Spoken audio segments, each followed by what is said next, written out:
The moment Lena Mercer realized she was about to be sold to the man who murdered her father, she understood that survival in Ash Hollow, Montana, meant becoming something the terrified girl inside her could never imagine. This is a story about a woman dragged to an auction block, a scarred outlaw with a buried past, and the brutal frontier town that tried to break them both.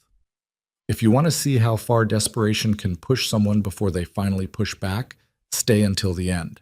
Hit that like button and drop a comment with your city so I can see how far this story travels. The chapel smelled like sweat and fear. Lena Mercer stood in the back room with 11 other women, listening to the murmur of male voices bleeding through the thin wooden walls. Her hands wouldn't stop shaking. She pressed them flat against her dress.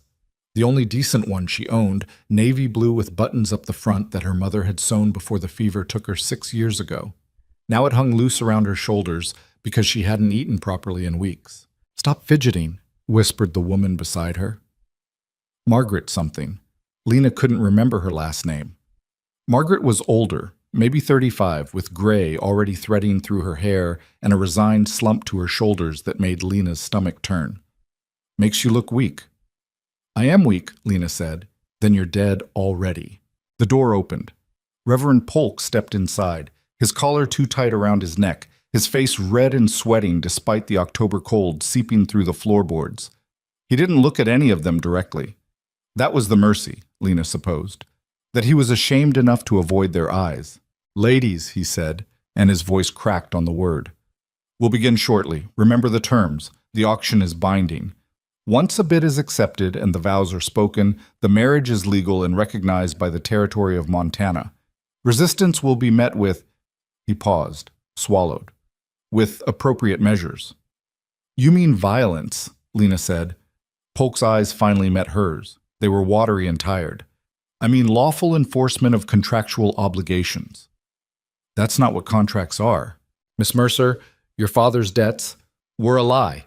Lena's voice came out harder than she intended, echoing off the walls. Several women turned to look at her. "My father didn't owe Silas Crow a damn thing. Crow's a liar and a thief, and you know it."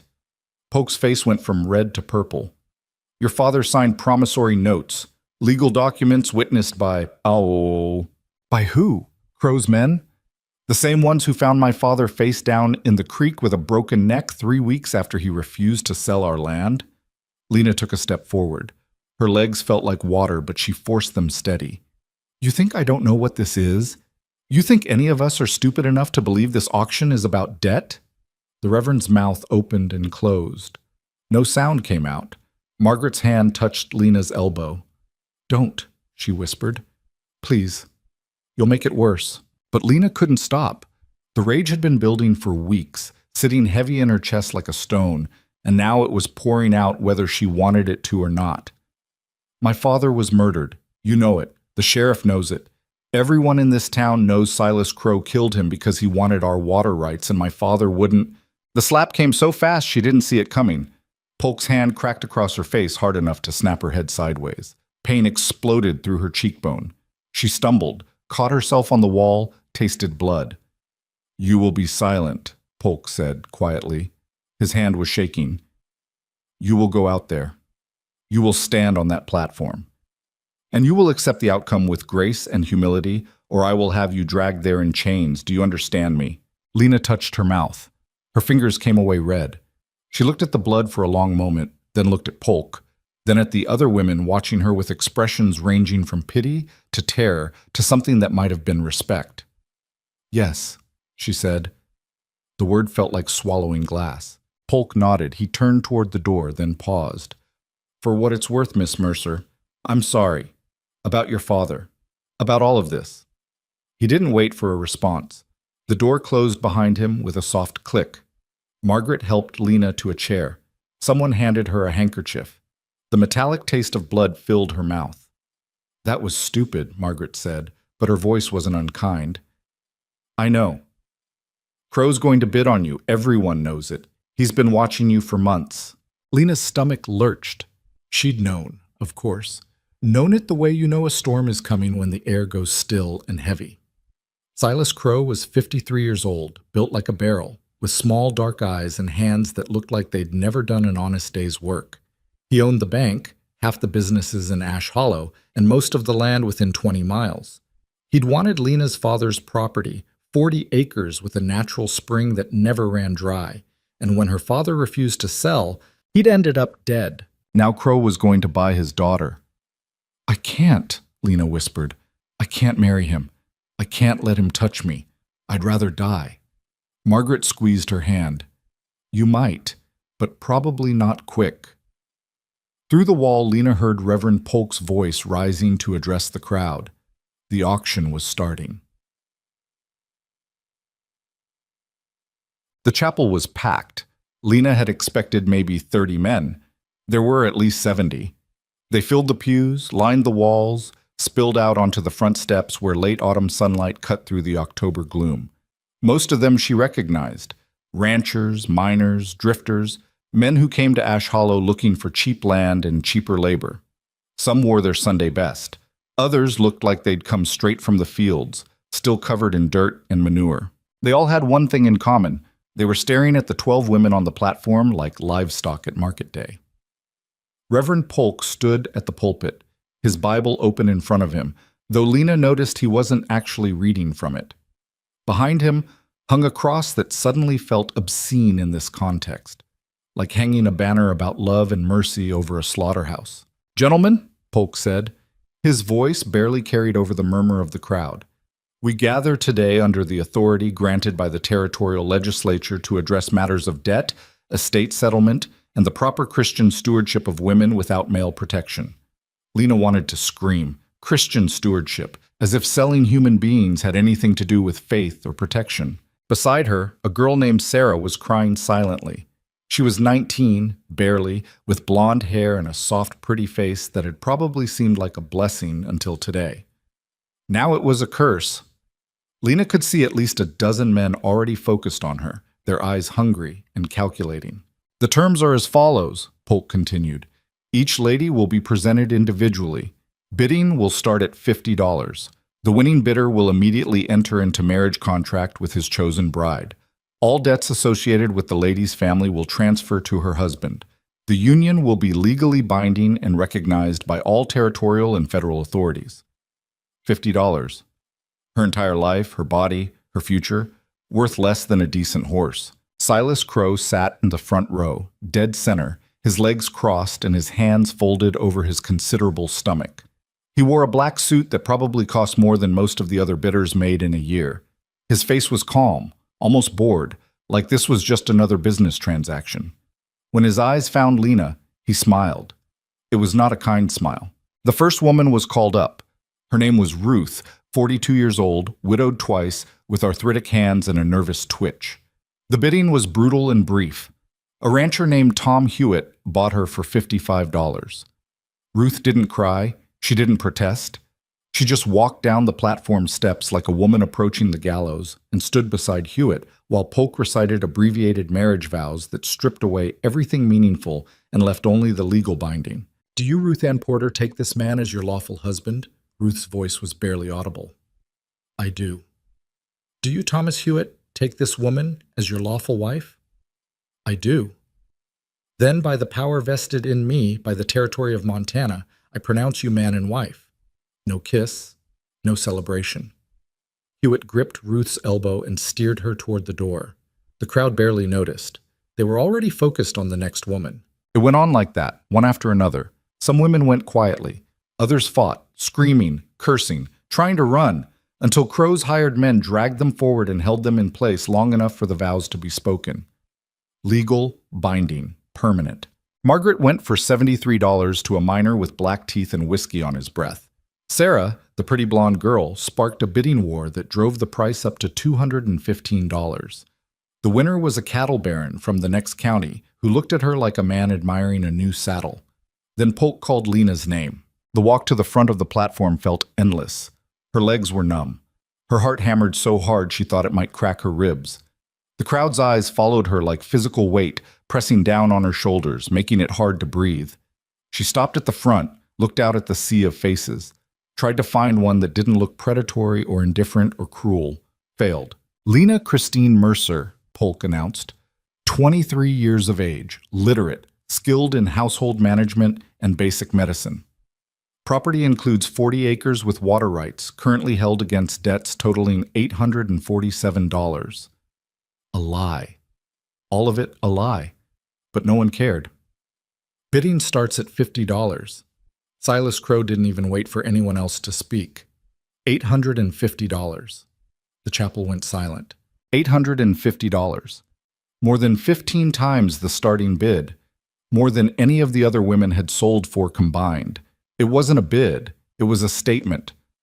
Crow was buying Lena the way you'd buy silence or leverage, overpaying to make sure no one else even tried. Polk's face went pale. That's a substantial bid. Do I hear, You don't, Crow said. He stood, buttoning his jacket with slow, deliberate movements. You won't. Every man here knows better than to bid against me on something I want. He looked around the room, his small eyes cold and flat. Don't you, gentlemen? No one spoke. No one moved. Crow smiled. I thought so. He turned to Lena.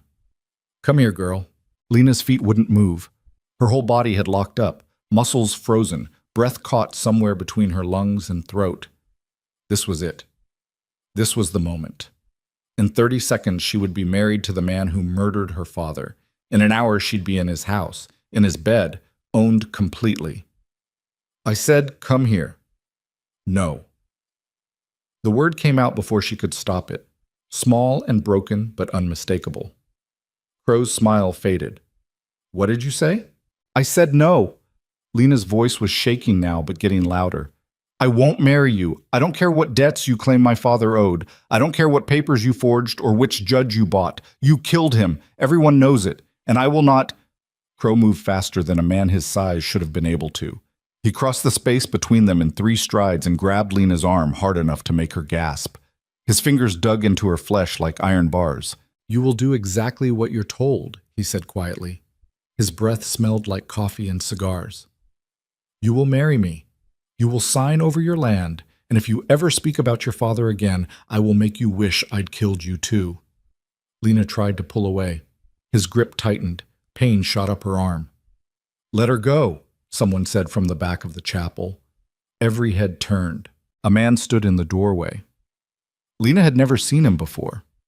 He was tall, well over 6 feet, with broad shoulders and a face that looked like it had been carved from stone and then broken a few times for good measure. A scar ran from his left eyebrow down to his jaw. His hair was dark and shaggy, his beard untrimmed. He wore buckskin and canvas, both stained and worn, and carried himself with the kind of stillness that made Lena think of wolves before they strike. Who the hell are you? Crow demanded. The stranger didn't answer. He walked down the center aisle, his boots heavy on the wooden floor. Men scrambled out of his way. When he reached the platform, he looked at Crow's hand still gripping Lena's arm, then looked at Crow. I said let her go. This is a private auction for settlement of debts. You have no business here. I'm making it my business. Crow laughed. It was not a pleasant sound. You think you can walk in here and disrupt legal proceedings? I own the sheriff. I own the judge. I own half the men in this room. You're nothing but a goddamn saddle tramp who... The stranger moved. One moment he was standing still. The next his hand was locked around Crow's wrist, twisting it at an angle that made the banker grunt and release Lena's arm. She stumbled back, cradling her bruised flesh. You're hurting me, Crow hissed. Good. The stranger's voice was low and rough, like rocks grinding together. Now, sit down and shut your mouth. Do you know who I am? Silas Crow, banker, land thief, murderer. The stranger smiled, and there was nothing friendly in it. Yeah, I know exactly who you are. He released Crow's wrist and turned to Polk. I'm here to bid. The Reverend looked like he was trying to swallow his own tongue. That is, the bidding has already... Has it been accepted? Well, no. Technically, the young lady must agree to... Then it's still open. The stranger pulled a leather pouch from inside his coat and tossed it onto the pulpit. It landed with a heavy thunk. $1,000, gold. The chapel erupted. Men shouting, pushing forward to see, Polk fumbling with the pouch and spilling coins across the Bible. Crow's face went from red to purple to a shade of gray that suggested violence was imminent. Lena just stared at the stranger. at this man who had appeared from nowhere and thrown a fortune onto an altar to buy a woman he'd never met. "That bid is invalid," Crow snarled.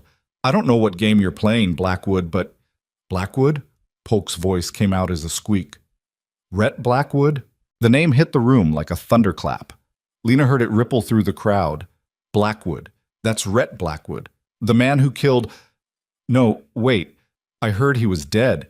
Someone said he was living up in the mountains. The stranger. Blackwood. Ignored all of it." He looked at Lena. His eyes were gray, the color of winter storms. "You got a choice here," he said. "You can marry him." He nodded toward Crow. "Or you can marry me. Either way, you're leaving this chapel as someone's wife. But one of those choices means you might live long enough to regret it. The other means you definitely won't."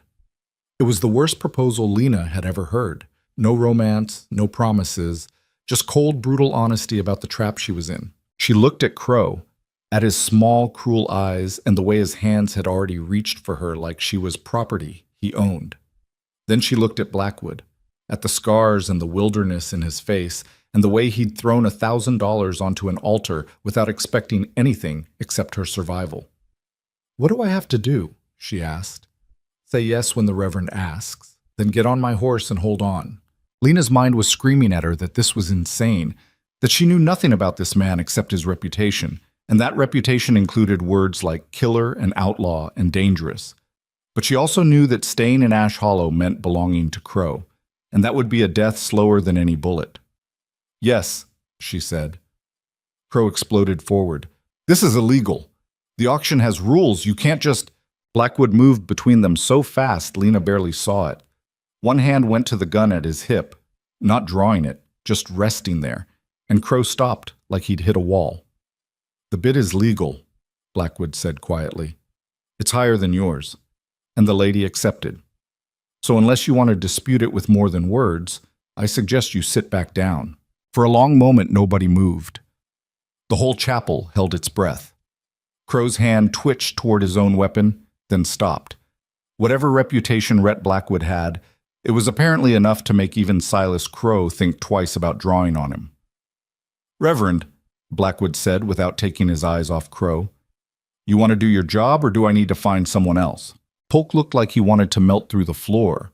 His hands shook as he picked up his Bible, spilling several gold coins in the process. Yes, of course. Ahem." He cleared his throat. "Do you, Lena Christine Mercer, take this man—" He paused. "What's your full name?" "Rhett Thomas Blackwood." "Do you take Rhett Thomas Blackwood as your lawful husband?" Lena's mouth was dry. Her heart was trying to climb out of her throat. Every instinct screamed that she was making a mistake, that jumping from one stranger's control to another was just trading one prison for another. But when she looked at Blackwood, she didn't see ownership in his eyes. She saw something else, something that looked almost like understanding. "I do," she said. "And do you, Rhett Thomas Blackwood, take Lena Christine Mercer as your lawful wife?" "I do." "Then by the power vested in me—" Polk was rushing now, practically tripping over the words, desperate to finish before Crow did something violent. "I pronounce you man and wife." Blackwood turned to Lena. For a second she thought he might actually kiss her, seal this insane transaction with some gesture of intimacy. But he didn't. He just held out his hand. "Can you ride?" "Yes." "Then we need to go. Now." He grabbed her hand and pulled her toward the side door. Behind them, Crow was shouting something, and Polk was trying to restore order, and the whole chapel was dissolving into chaos. Lena stumbled down the platform steps, through the door, into the cold, bright shock of October afternoon. A horse waited outside. Massive and black and wild-looking, like something that had been stolen from a nightmare. Blackwood swung into the saddle with practiced ease, then reached down and hauled Lena up behind him with strength that suggested he could have lifted her with one hand if needed. "Hold on," he said. Lena wrapped her arms around his waist. The horse exploded forward. Behind them, the chapel doors burst open and men poured out, shouting, some drawing weapons. A gunshot cracked the air. Lena flinched, pressed her face against Blackwood's back. The horse didn't slow. They raced down the main street of Ash Hollow, past the bank and the saloon, in the general store, past the faces of people Lena had known her whole life, watching her disappear with a stranger. Another gunshot.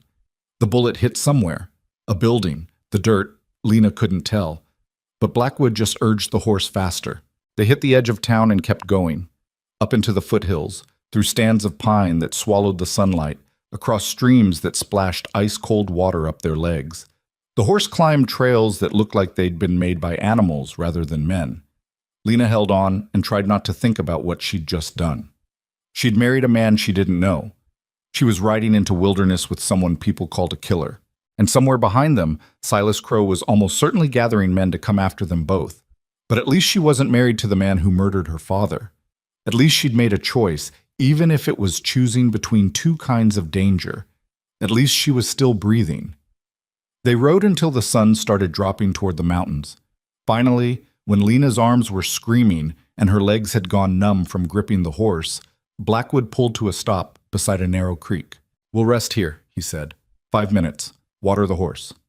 Lena slid off the saddle and nearly collapsed. Her legs buckled. Blackwood caught her elbow, not roughly like Crow had, just steadying her, and helped her to a fallen log. "You all right?" "No?" Lena's voice came out shakier than she wanted. "I'm not all right. I just married a complete stranger to escape being sold to a murderer. Nothing about this is all right." Blackwood nodded. "Fair enough." He led the horse to the creek and let it drink. The animal looked exhausted, sides heaving, foam at the edges of its mouth. Lena watched him. In the fading daylight, she could see the scars more clearly. Not just the one on his face, but others on his hands, his neck, places where violence had marked him permanently. He moved with the careful economy of someone who'd spent a lot of time alone, every gesture purposeful and contained. "Why did you do it?" she asked. "Do what?" "Buy me. Save me. Whatever you want to call it." Blackwood was quiet for a long moment. He stared at the creek, at the way the water caught the last of the sun and turned it into broken gold. "Your father showed me kindness once," he said finally. "Long time ago, when most folks crossed the street to avoid me. He didn't have to. I remember it." He looked at her. "When I heard what Crow did to him, what he was planning to do to you, I figured I owed a debt." "So this is about obligation. This is about not letting that bastard win." Lena absorbed that. It wasn't a declaration of love or even affection, but it was honest. And after a day filled with lies wrapped in legal language, honesty felt like something solid to hold on to. "What happens now?" she asked. "Now we ride another few hours to a place Crow's men won't find. Then we figure out how to keep you alive long enough to decide what you want to do next." "What I want to do next?" Lena repeated. "You're saying I get a choice?" "You always got a choice. Sometimes they're all bad, but they're still yours." Blackwood checked the horse's legs, running his hands down each one, checking for injury. "That auction back there, that was Crow taking your choices away. I'm not interested in doing the same thing." "But we're married, legally." "Yeah, and if you want to stay married, we'll figure that out. If you want to get the marriage annulled or dissolved or whatever the legal term is, I'll help with that too. But first we need to get you somewhere safe." He swung back into the saddle. "You ready to keep moving?" Lena stood. Her legs still felt like jelly, but she forced them to work. "Do I have a choice?" Blackwood's mouth twitched. It might have been a smile. "Always." He pulled her back onto the horse.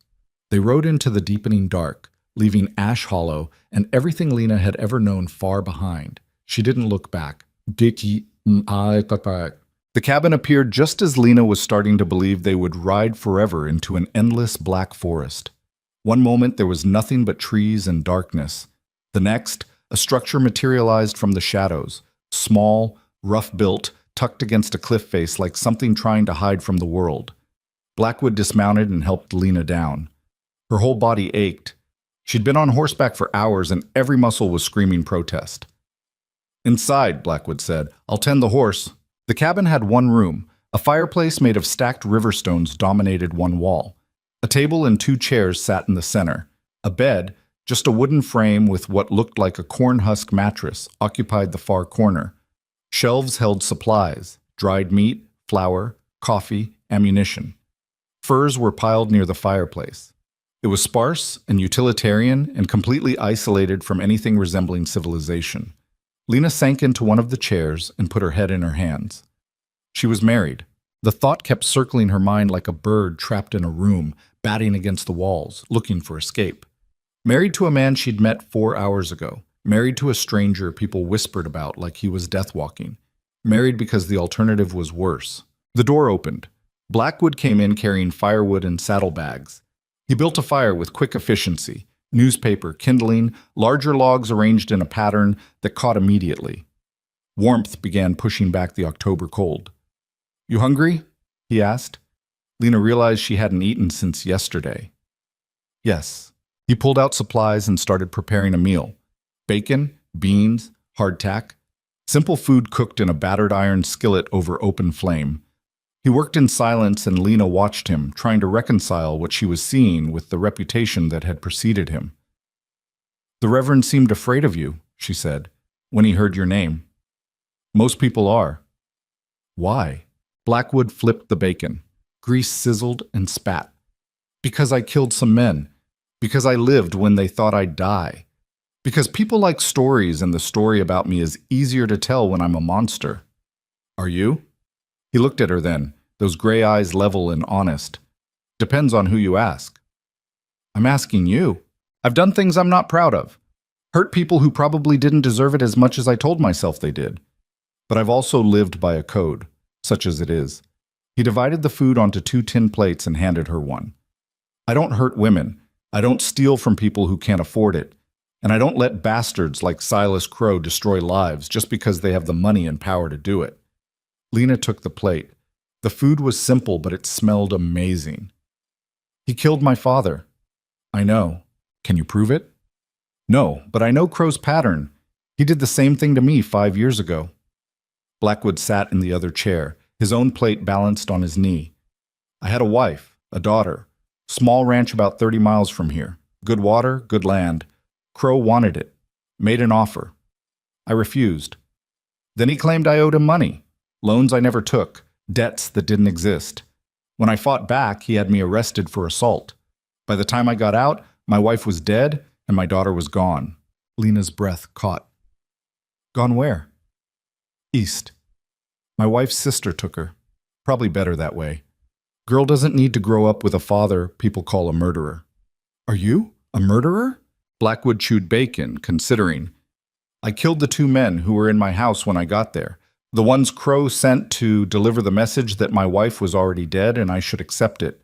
So technically, yeah. Though they were armed and on my property, so the law might call it something else." He met her eyes. "Does it matter?" Lena thought about it. About her father's broken body pulled from the creek. About Crow's hand on her arm and the way he'd looked at her like she was already his property. About the fact that without Blackwood's intervention, she would be in Crow's bed right now, instead of sitting in this cabin eating bacon and beans. "No," she said. "I don't think it does." They ate in silence. The fire crackled. Outside, wind moved through the pines with a sound like distant ocean. "What happens tomorrow?" Lena asked finally. "Tomorrow I teach you to shoot." "Why?" "Because Crow won't let this go. He wanted your land and he wanted you, and I just took both away from him in front of the whole town. He'll come after us. Maybe not tomorrow, maybe not next week, but he'll come." Blackwood set his empty plate aside. "When he does, you need to be able to defend yourself." Fear coiled in Lena's stomach. "I thought you said we'd be safe here." "Safe is relative. This cabin is hidden. Most people don't know it exists, but Crow has resources. He'll send hunters, trackers, men who know these mountains. We'll see them coming, but you need to be ready when we do." "I don't know how to fight." "You'll learn." Blackwood stood and started clearing the dishes. "You're stronger than you think. Anyone who stood up to Silas Crow in front of 70 men has steel in them. We just need to sharpen it." Lena looked down at her hands.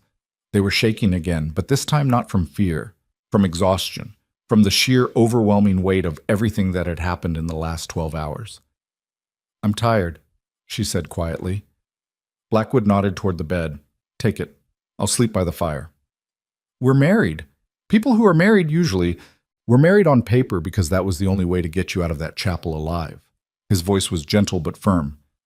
"What we are in reality is 2 people trying to survive. You don't owe me anything, Lena. Not your body, not your affection, not even your trust, though I hope to earn that eventually. He pulled down furs from the shelf and spread them near the fireplace. Get some sleep. Tomorrow's going to be hard. Lena wanted to argue, wanted to say something meaningful or profound about what was happening between them. But exhaustion was pulling at her like a current, dragging her under.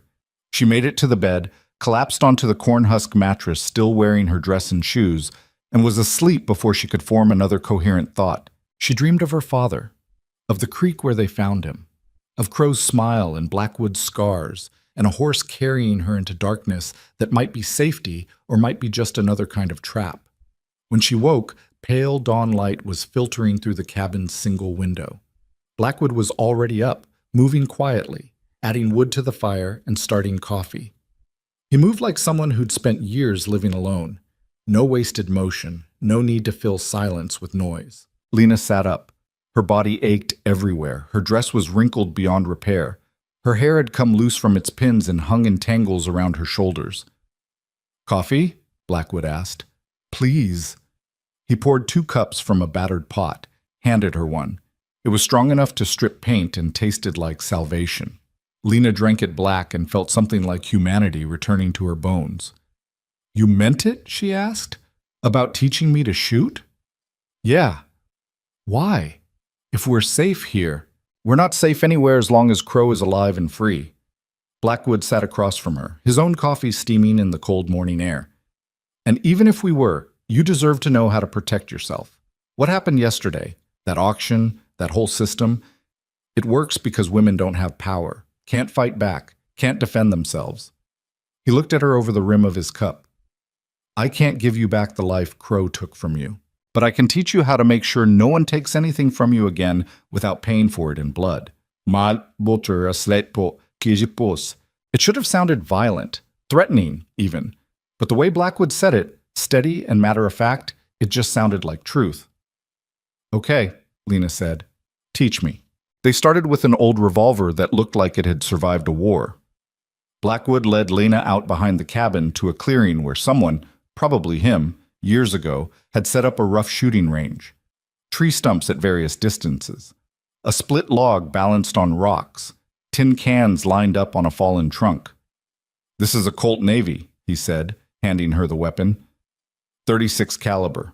Not the most powerful gun you'll find, but it's reliable and the recoil won't break your wrist. Lena took it carefully, surprised by the weight. The metal was cold and worn smooth in places from use. "It's heavier than I thought." "That's good. Means you'll respect it." Blackwood moved behind her, adjusting her grip. His hands were rough and warm. "Thumb on the hammer, index finger outside the trigger guard until you're ready to shoot. Both hands if you can manage it." "I thought cowboys shot one-handed." "Cowboys are mostly idiots who care more about looking dangerous than staying alive." He stepped back. "See that stump? The one with the white mark?" Lena squinted. "Maybe 30 feet away." "Yes." "Aim for it. Don't hold your breath. Don't tense up. Just point and squeeze." She raised the revolver, lined up the sight, pulled the trigger. Nothing happened. "It's not loaded," Blackwood said. "First lesson is learning how it feels without the risk of shooting yourself in the foot." "Or me. Mostly me." Lena lowered the gun. "That seems like important information to share first." "You didn't ask." But his mouth twitched again in that almost smile. Again, 10 times. Get used to the weight and the motion. She practiced, raising the gun, aiming, squeezing the trigger on an empty chamber. Her arms started shaking after the 5th repetition. By the 10th, her shoulders burned. "It's too heavy," she said. "It's not. You're just using muscles you've never used before." Blackwood took the revolver and loaded it with movements so practiced they looked like muscle memory. "Now we try it for real. Same target. Remember, don't tense. Don't close your eyes. And for the love of everything, keep the barrel pointed down range." Lena raised the gun again. This time she could feel the difference, the weight of live rounds, the knowledge that this wasn't practice anymore. Her heart hammered. "Breathe," Blackwood said quietly. She breathed, aimed, squeezed. The gun kicked hard enough to jerk her arms up. The sound cracked across the clearing like thunder. Birds exploded from nearby trees. Lena stumbled back, ears ringing, arms vibrating from the recoil. The stump sat untouched 30 feet away. I missed. You did. Blackwood didn't sound disappointed. Try again.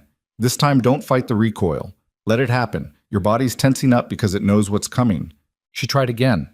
Missed again. And again. By the sixth shot, her hands were shaking so badly she could barely hold the gun steady. I can't do this, she said. You can. You're just starting. Blackwood reloaded the revolver. Took me 3 weeks before I could hit anything smaller than a barn door. You've been at it for 20 minutes. 3 weeks? I was 12 and this gun was almost as big as I was. He handed her the reloaded weapon. You've got advantages I didn't have. Better strength, better coordination, and motivation. Crow's men won't miss when they come for you. That stopped Lena's complaint cold. He was right. This wasn't about sport or pride. This was about survival. She raised the gun, breathed, aimed at the stump with the white mark, let her body relax into the inevitable recoil, squeezed. The bark exploded off the left side of the stump. Better, Blackwood said. Lena stared at the damage. She'd hit it. Not center, not clean, but she'd actually hit the target. Something fierce and unfamiliar sparked in her chest. Again, she said. They spent 3 hours at the range. By the end, Lena's arms felt like dead weight, and her ears were ringing so badly she could barely hear Blackwood's instructions. But she was hitting the stump more often than not, and once, just from once, she'd put a round dead center in the white mark. That's enough for today, Blackwood said, taking the gun and cleaning it with practiced efficiency. You did good. I can barely hold my arms up. That'll get easier. Everything does with practice. He nodded toward the cabin. Go inside. There's a basin and soap. Clean up. I'll make food.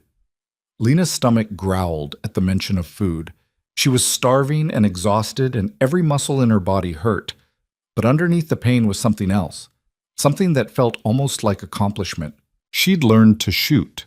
Not well, maybe, but enough to know she could learn more. Enough to know that the helpless girl standing on that auction platform was starting to disappear. The days fell into a pattern after that. Wake before dawn. Coffee and whatever breakfast Blackwood could put together from their dwindling supplies. Then training, shooting, tracking, basic wilderness survival. Blackwood taught her to read animal signs in the dirt, to move quietly through the forest, to build fires that didn't smoke. He showed her which plants were edible and which would kill her, how to find water, how to navigate by stars and landmarks. You're building a school for outlaws, Lena said one afternoon after he'd spent an hour teaching her to skin a rabbit. Her hands were covered in blood and fur, and she was trying not to vomit. I'm building your chances of survival. Blackwood took the half-skinned rabbit and finished the job with quick, efficient movements. If something happens to me, you need to be able to take care of yourself out here. Why would something happen to you? He didn't answer directly, just kept working, peeling fur from meat with the ease of someone who'd done it 1,000 times. Crow's got resources, money, men. He's patient when he needs to be. Sooner or later, he'll figure out where we are or get lucky with a search party. When that happens, I might not be able to protect you. So you're teaching me to protect myself. I'm teaching you not to need protection. Blackwood rinsed the meat in a bucket of stream water. There's a difference. Lena thought about that while she washed blood from her hands. A week ago, she'd been a woman who couldn't shoot, couldn't fight, couldn't survive a single night in the wilderness. Now she could at least do the basics. It wasn't much, but it was more than nothing. Your wife, she said carefully. Did you teach her all this? Blackwood's hand stopped moving for just a second, then continued. Sarah? No. She grew up in Boston, city girl. She knew music and poetry and how to run a household. Survival skills weren't exactly part of her education. How did you meet? I worked for her father's freight company. She wasn't supposed to notice me. I definitely wasn't supposed to notice her.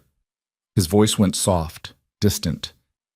But we were both terrible at following those rules. What happened to her? You said she died, but you didn't say how. Fever. At least that's what the doctor claimed. Blackwood set the cleaned rabbit aside and started building up the fire for cooking. I think it was grief. Losing the ranch, losing me to jail, having everything ripped apart. Her body just gave up. I'm sorry. Don't be. You didn't cause it. He looked at her across the fire. Crow did. Same way he caused your father's death. Same way he's destroyed a dozen other lives I know about, and probably 100 I don't. That's what men like him do. They take, and they break, and they call it business. Lena fed wood to the fire, watching flames catch and spread. When I was standing on that platform, I kept thinking someone would stop it. That someone would stand up and say this was wrong, that you can't just sell human beings because of debts that don't exist. But nobody did. Nobody except you. I had my reasons. Because my father was kind to you. That's part of it. Blackwood spitted the rabbit and set it over the fire to cook. But also because I know what it's like to be powerless, to watch everything you care about get taken while people who could help just look away. I swore if I ever had the chance to stop that from happening to someone else, I would. Even if it meant buying a wife you didn't want? Blackwood's gray eyes met hers. Who said I didn't want one? The question hung in the air between them. Lena felt heat rise to her face that had nothing to do with the fire. You said this marriage was just on paper, she said finally. It is. Until you decide it's not. If you ever do. He turned the rabbit, watching fat drip and sizzle in the flames. I'm not looking to force anything, but I'm also not pretending I rescued you out of pure, selfless nobility. I've been alone up here for 5 years. Having someone to talk to who isn't a horse or my own damn thoughts, that's worth something. Lena didn't know what to say to that. The honesty of it was almost shocking. No pretty words, no romantic declarations, just the raw truth that loneliness had worn him down the same way it was starting to wear her down. I don't know how to be a wife, she said quietly. I don't know how to be a husband anymore, so we're even. Blackwood pulled the rabbit from the fire and started cutting it into portions. How about we just try being people who don't let each other starve or freeze? We can figure out the rest as we go. It was the most reasonable proposal of marriage Lena had ever heard, and somehow that made it more meaningful than all the flowers and promises she'd once imagined some theoretical husband might offer. Okay, she said, we can try that. They ate rabbit and the last of the bread Blackwood had bought in town 3 weeks ago. The meat was tough but hot, and it filled the empty spaces in Lena's stomach. Afterward, she helped clean up while Blackwood checked their supplies. We're low on everything, he said, frowning at the nearly empty flour sack. Coffee, salt, bacon. I need to make a supply run. To Ash Hollow? Hell no. There's a trading post about 15 miles north, run by a man named Guthrie, who doesn't ask questions and doesn't report to Crow. I'll go tomorrow. Be back by nightfall. I'm coming with you. No, you're not. Lena set down the tin plate she'd been scrubbing. You just spent a week teaching me to survive. Now you want me to sit here alone while you ride off? I want you safe. Guthrie's place is close enough to civilization that someone might recognize you. Recognize me. We can't risk it. So I'm a prisoner here. You're protected here. There's a difference. Is there? Lena heard her voice rising and didn't care. You tell me I need to learn to take care of myself and then you leave me behind like I'm fragile. Like I can't handle the world outside this clearing. Blackwood's jaw tightened. It's been 1 week. You can shoot halfway decent and skin a rabbit. That doesn't make you ready to face whatever Crow might throw at us. When will I be ready? A month? A year? Never? Lena crossed her arms. You can't protect me from everything forever. Eventually I have to learn to exist in the real world again. The real world killed my wife and daughter. The words came out harsh and raw. Blackwood turned away, shoulders tight, hands clenched. For a long moment, neither of them spoke. I know you're scared, Lena said finally, more gently. I'm scared too, but I can't live in fear forever. That's just another kind of cage. Blackwood was quiet for so long she thought he might not respond. Then he sighed, some of the tension bleeding out of his posture. You stay close to me. You don't talk to anyone unless I say it's safe. And if anything feels wrong, we leave immediately. Understand? Yes. I mean it, Lena. First sign of trouble, we're gone. I won't risk you. I understand. He nodded slowly. All right. We leave at dawn. Get some sleep. That night, Lena lay in the bed. She'd stopped thinking of it as his bed after the third night when Blackwood made it clear he had no intention of claiming it, and stared at the rough wooden ceiling. Excitement warred with anxiety in her chest. She was going back out into the world. Not to Ash Hollow, but close enough. Close enough that she might hear news, see other people. Remember what life looked like outside this isolated mountain clearing, close enough that someone might recognize her and report back to Crow. She pushed that thought away and focused on the sound of Blackwood's breathing near the fire. Steady, deep. The breathing of someone who'd learned to sleep light and wake fast. It was becoming familiar, that sound. Comforting in a way she hadn't expected. They left before sunrise, the world still gray and cold. Blackwood had saddled both horses, his massive black stallion, and a smaller mare he'd apparently kept hidden in a lean-to shelter behind the cabin. "Her name's Juniper," he said, helping Lena mount. "She's steady. Won't spook easy. Just let her follow Scout, and you'll be fine." Scout, apparently, was the black stallion. Lena watched the way Blackwood moved with the horse, easy and trusting, like they'd been partners for years. Probably had been. They rode through the dawn-dark forest single file, following trails so faint Lena could barely see them. But Blackwood navigated with the confidence of someone who could walk this route blind. The sun rose behind them, painting the trees gold and orange. By the time they reached the trading post, full morning had arrived. Guthrie's place was more substantial than Lena expected. A solid log building with a covered porch, corrals for horses, and several smaller structures that might have been storage sheds or living quarters. Smoke rose from the chimney. A painted sign over the door read, "Guthrie and Sons, Trade Goods, Honest Prices." "Guthrie doesn't have any sons," Blackwood said, dismounting. His wife made him put that on the sign because she thought it sounded more legitimate. She's been dead 15 years and he still hasn't changed it. They tied the horses and went inside. The trading post smelled like leather and tobacco and coffee. Shelves lined the walls, packed with everything from ammunition to canned goods to bolts of fabric. A pot-bellied stove radiated heat in the center of the room. Behind a long counter stood a man who had to be Guthrie, 60-something, with wild white hair and a beard that looked like it had never met a comb.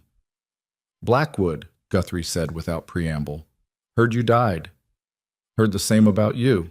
"Well, we're both disappointments then." Guthrie's eyes shifted to Lena. "Who's this?" "My wife." Guthrie's eyebrows climbed toward his hairline. "Your wife? That a problem?"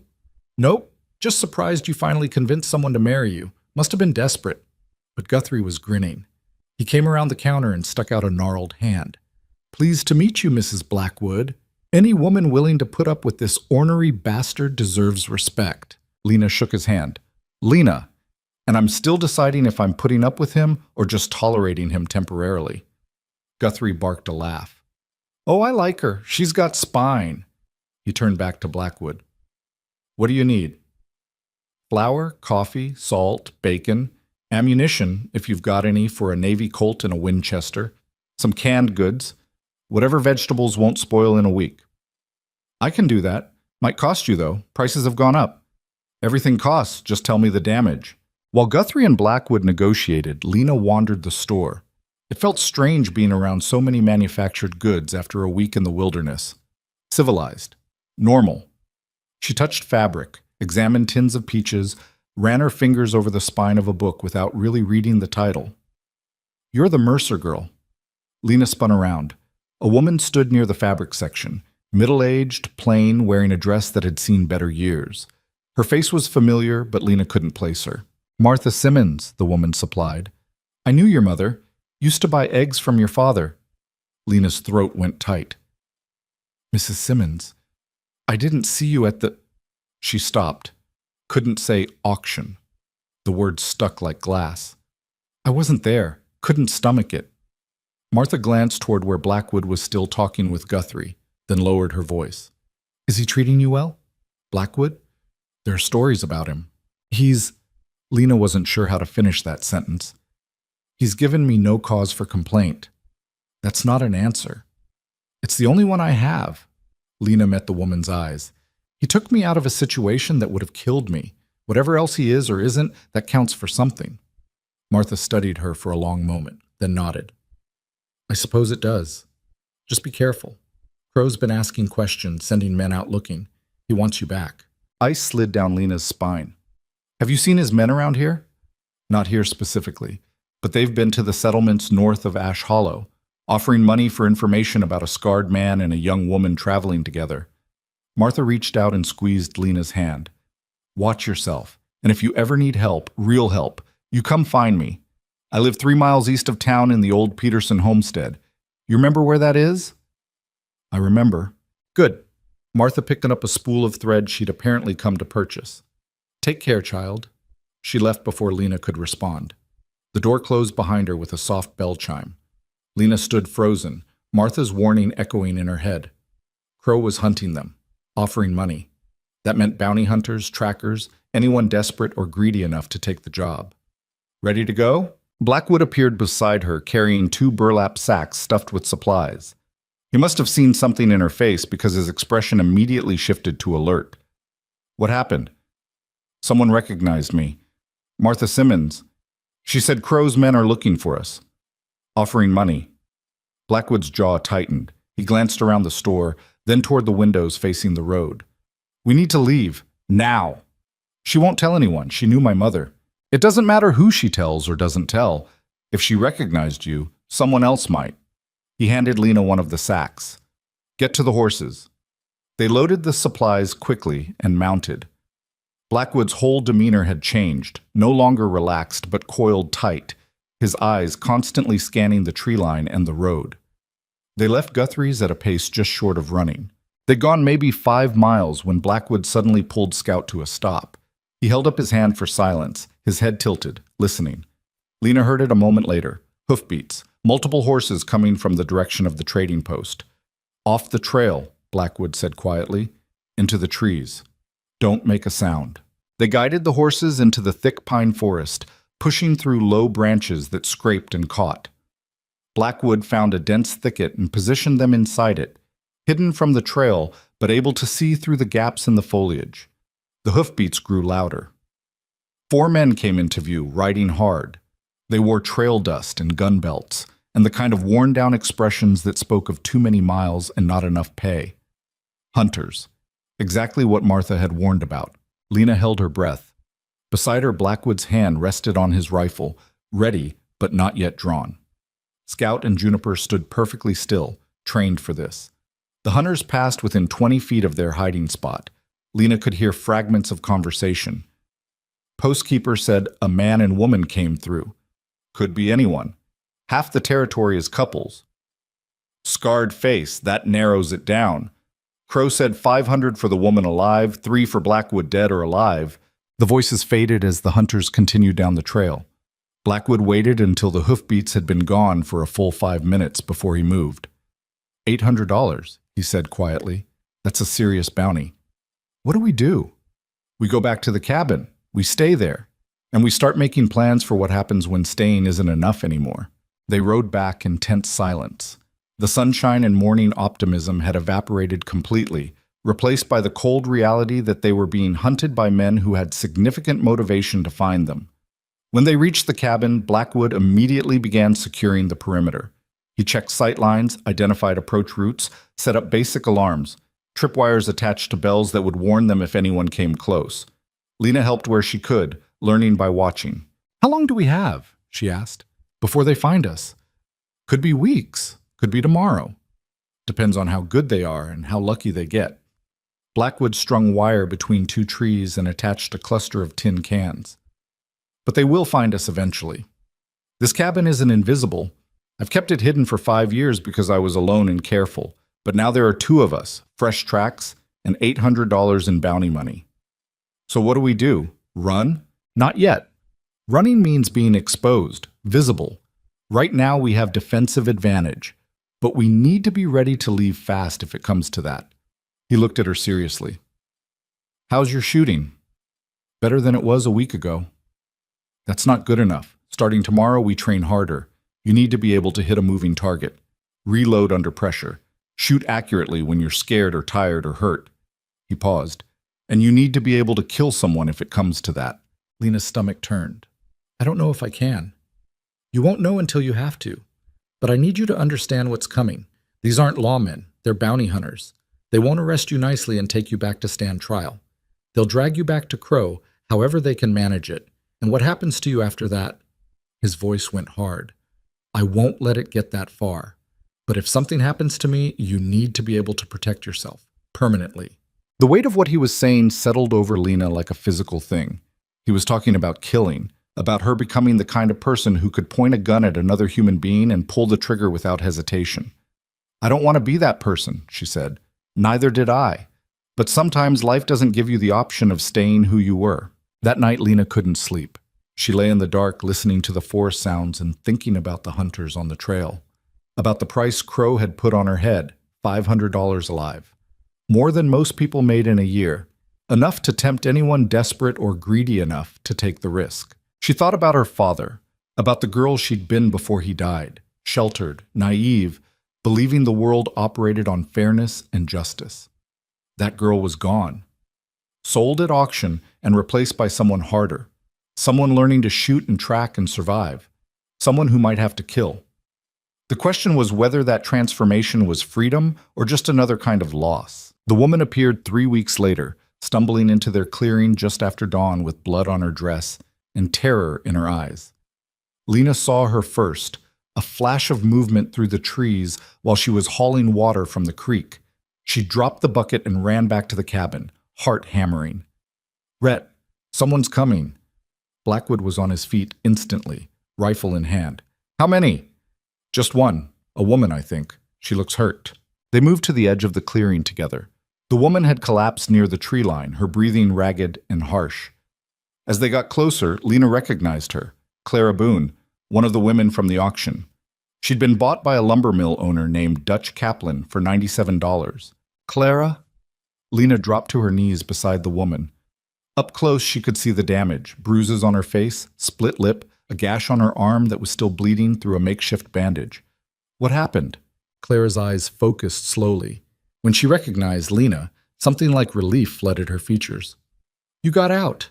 I heard Blackwood took you. I didn't believe it, but—" She coughed, wincing. "I ran. 3 days ago. Dutch came home drunk, and I knew if I stayed another night he'd kill me. So I ran." "Did he follow you?" "I don't know. Maybe. I tried to cover my tracks, but I don't know what I'm doing out here." Clara gripped Lena's arm. "I heard you were in the mountains. I just kept going north, hoping I'd find you or die trying. Either one seemed better than going back." Blackwood knelt on Clara's other side, examining her injuries with the clinical detachment of someone who'd seen worse. "That arm needs stitching, and you probably have a cracked rib. Can you walk?" "Barely."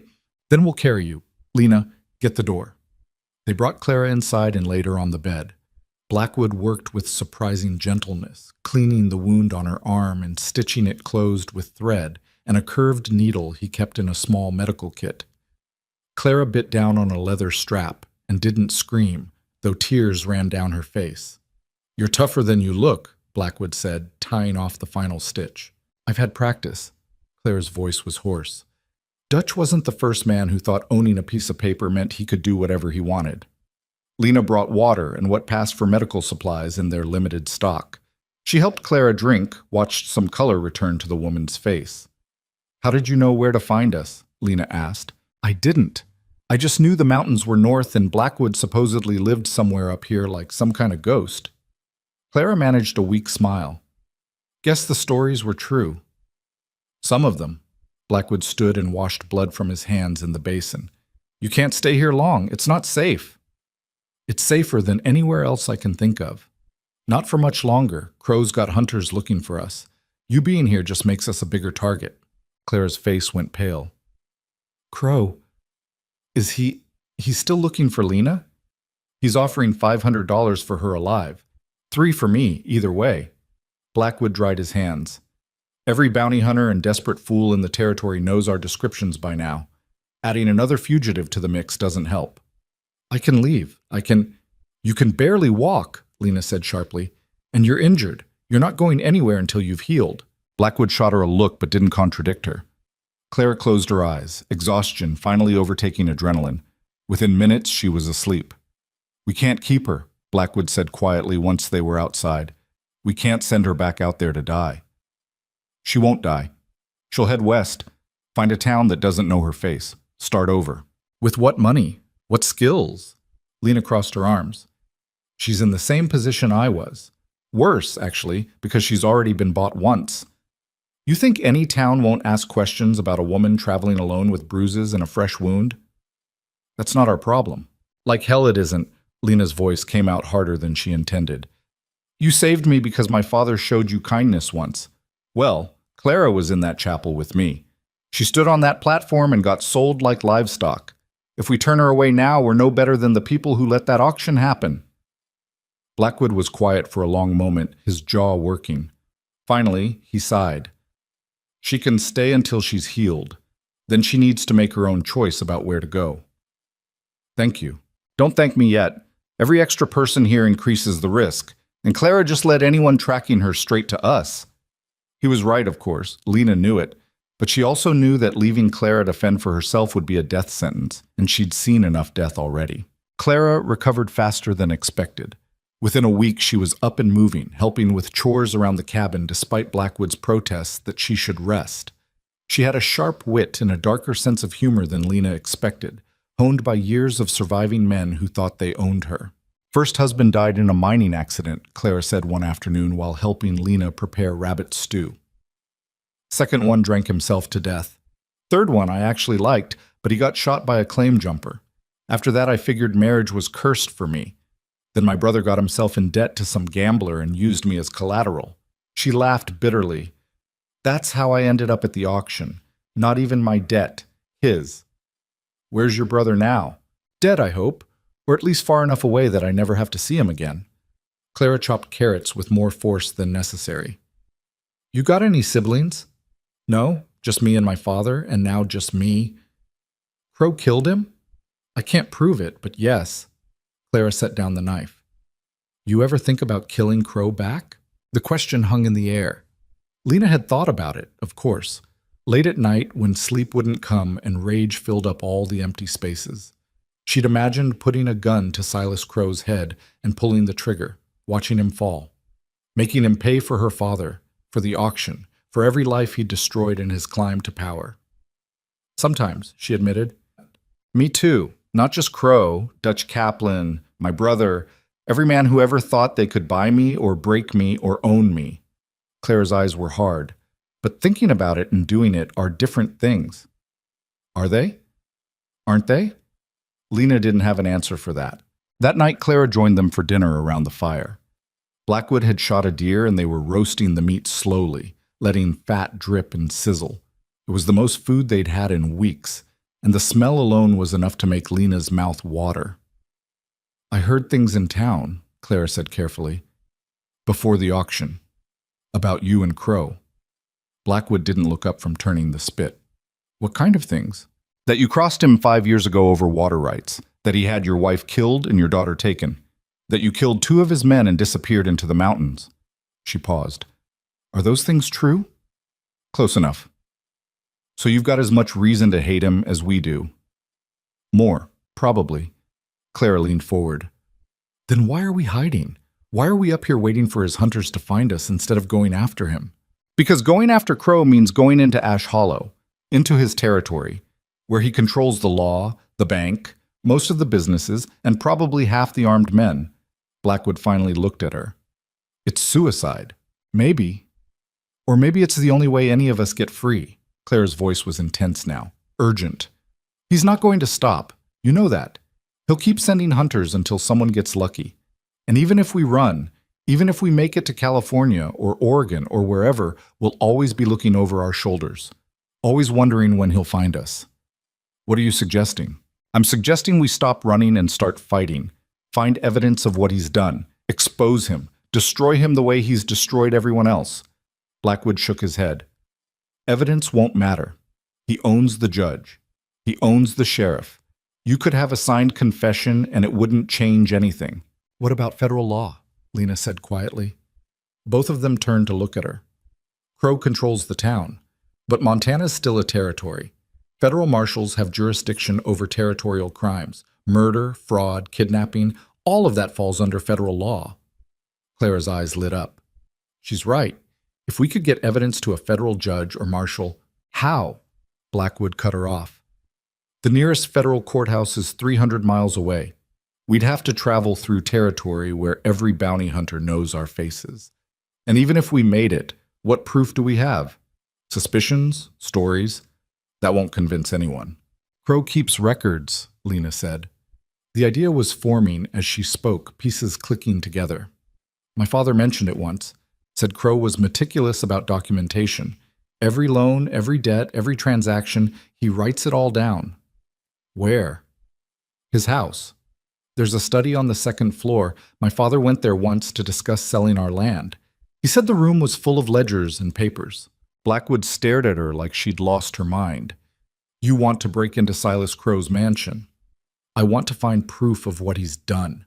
Real proof. Documents that show the fraud, the murder, the extortion.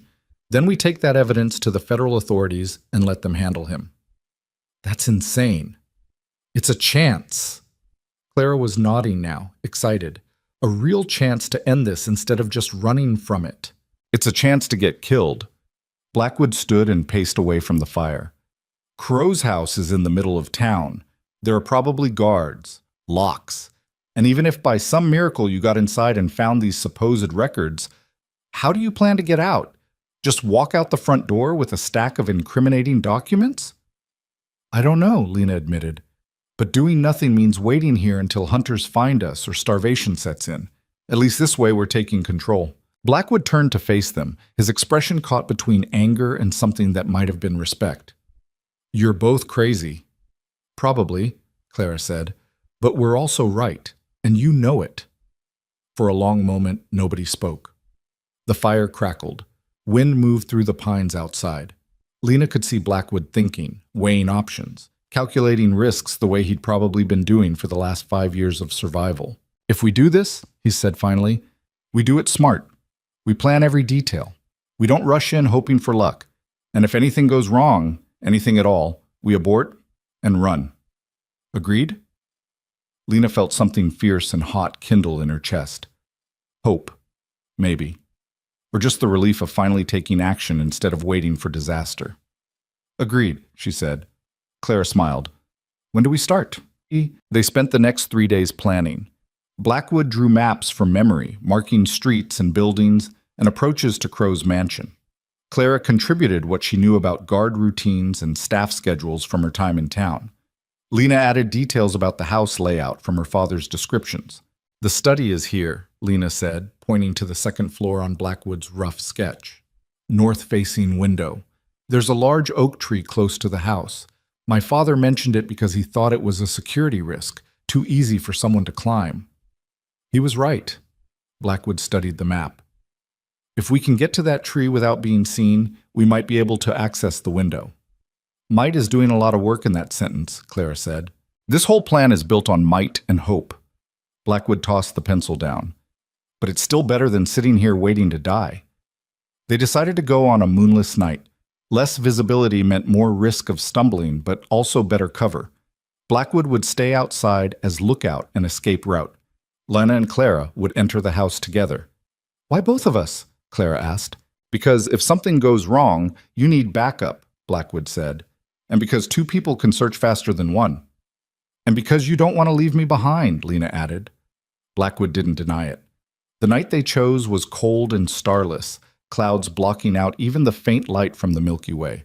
They rode 2 within a mile of Ash Hollow and left the horses tied in a grove with enough slack to graze. Then they moved on foot through the darkness, navigating by memory and feel. The town was quiet at this hour, past midnight, most residents asleep. A few lights still burned in the saloon and one house on the east side, but most of Ash Hollow was dark and still. Crow's mansion sat on the north edge of town, a sprawling 2-story structure that spoke of wealth accumulated from other people's suffering. They approached from the rear, moving through shadows and staying low. The oak tree loomed exactly where Lena remembered, its branches reaching toward the second-floor window like an invitation. I'll go first, Lena whispered. Make sure the window opens.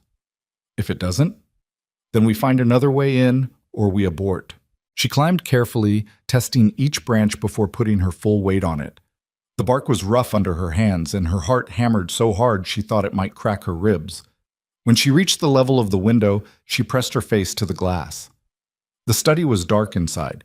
She could make out the shapes of furniture, a desk, shelves, filing cabinets, and books.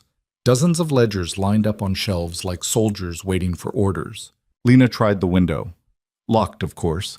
She pulled out the small pry bar Blackwood had given her and worked it into the gap between sash and frame. The wood was old and gave more easily than she expected. With a soft crack, the lock broke and the window slid open. She climbed inside and immediately dropped to a crouch, listening. No shouts, no footsteps. Just the quiet creaking of an old house settling. Clara came through the window behind her, moving with surprising grace for someone who'd been half dead 3 weeks ago. They both crouched in the darkness, waiting for their eyes to adjust. "Start with the desk," Lena breathed. "I'll check the ledgers." They separated. Lena moved to the shelves and started pulling books down, scanning them by feel and what little light came through the window. Most were financial records, loan transactions, property deeds, business accounts. Nothing obviously incriminating until she found a leather-bound ledger marked Private Accounts, SC. She opened it carefully. The entries were in Crow's neat handwriting, each one dated and detailed. Loans made to people who never requested them. Property seized for debts that appeared out of nowhere. And then, her breath caught. A section titled Contested Claims Resolved. Her father's name was there. James Mercer, loan of $850, collateral, 40 acres with water rights resolved via natural accident, property acquired. Natural accident. That's what Crow had called murder. She kept reading. There were others, dozens of them. People she'd known her whole life, listed with their supposed debts and the methods used to resolve them. Some said accident. Others said relocation or settlement. One just said disappeared. "Lena," Clara's voice was tight. "You need to see this." Lena moved to the desk where Clara had opened a locked drawer, picked, apparently, though Lena hadn't heard it. Inside was a stack of legal documents, deeds, contracts, and at the bottom, a folder marked Auction Candidates. Clara opened it with shaking hands. Inside were files on every woman who'd been sold at that auction. Personal information, family histories, estimated values based on age and appearance and perceived usefulness. Lena found her own file and had to swallow bile. Crow had been planning to buy her for months, had documented her routines, her father's activities, everything. "He planned all of it," Clara whispered. "Every single bit, the debts, the auction, who would buy who. It was all calculated." "Take it, take all of it." Lena grabbed the auction files and stuffed them into the bag they'd brought. "We need everything we can carry." They worked frantically now, pulling documents and ledgers, shoving them into bags until the weight was almost too much to manage. Lena was reaching for one more ledger when she heard it. Footsteps in the hallway outside. They both froze. The footsteps stopped at the door, a key scraped in the lock. Lena looked at Clara, then at the window. They'd never make it. Too far, too slow with the bags. And the moment they moved, whoever was outside would hear. The door opened. Lamplight spilled into the room, and with it came Silas Crow himself, dressed in a nightshirt and holding a pistol. His eyes went from the open window to the scattered papers to Lena and Clara standing in the middle of his study with bags full of stolen documents. For a moment, nobody moved. Then Crow smiled. "Well," he said, "this is unexpected. I knew you were stupid, girl, but breaking into my home? That's bold even for you." "Your home built on murder and theft," Lena said. Her voice shook, but she kept it steady. "We have proof now. Everything you've done. Everyone you've destroyed." "Proof?" Crow laughed. "You have papers stolen from a private residence during an illegal break-in. No court in the territory will accept them as evidence. Federal courts might." Crow's smile faded. "You're not making it to any federal court. In fact, you're not making it out of this room." He raised the pistol. "I was going to bring you back alive. Thought maybe I could still salvage the marriage, make it legal after annulling whatever mockery Blackwood performed. But you forced my hand. Can't have thieves and trespassers running around making wild accusations." "Shoot us and Blackwood will kill you," Clara said. "Blackwood's not here, and even if he was, one man against my guards? Against the whole town?" Crow shook his head.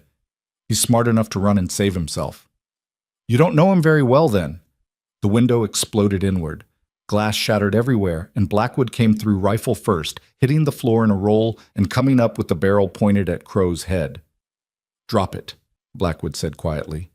Crow's pistol wavered. "You're surrounded. My guards—" Are unconscious in the yard. Drop the gun or I'll paint the walls with your brains."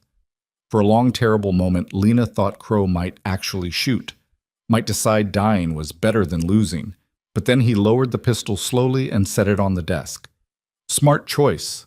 Blackwood moved closer, keeping the rifle trained. "Lena, Clara, get out, now." They grabbed the bags and headed for the window.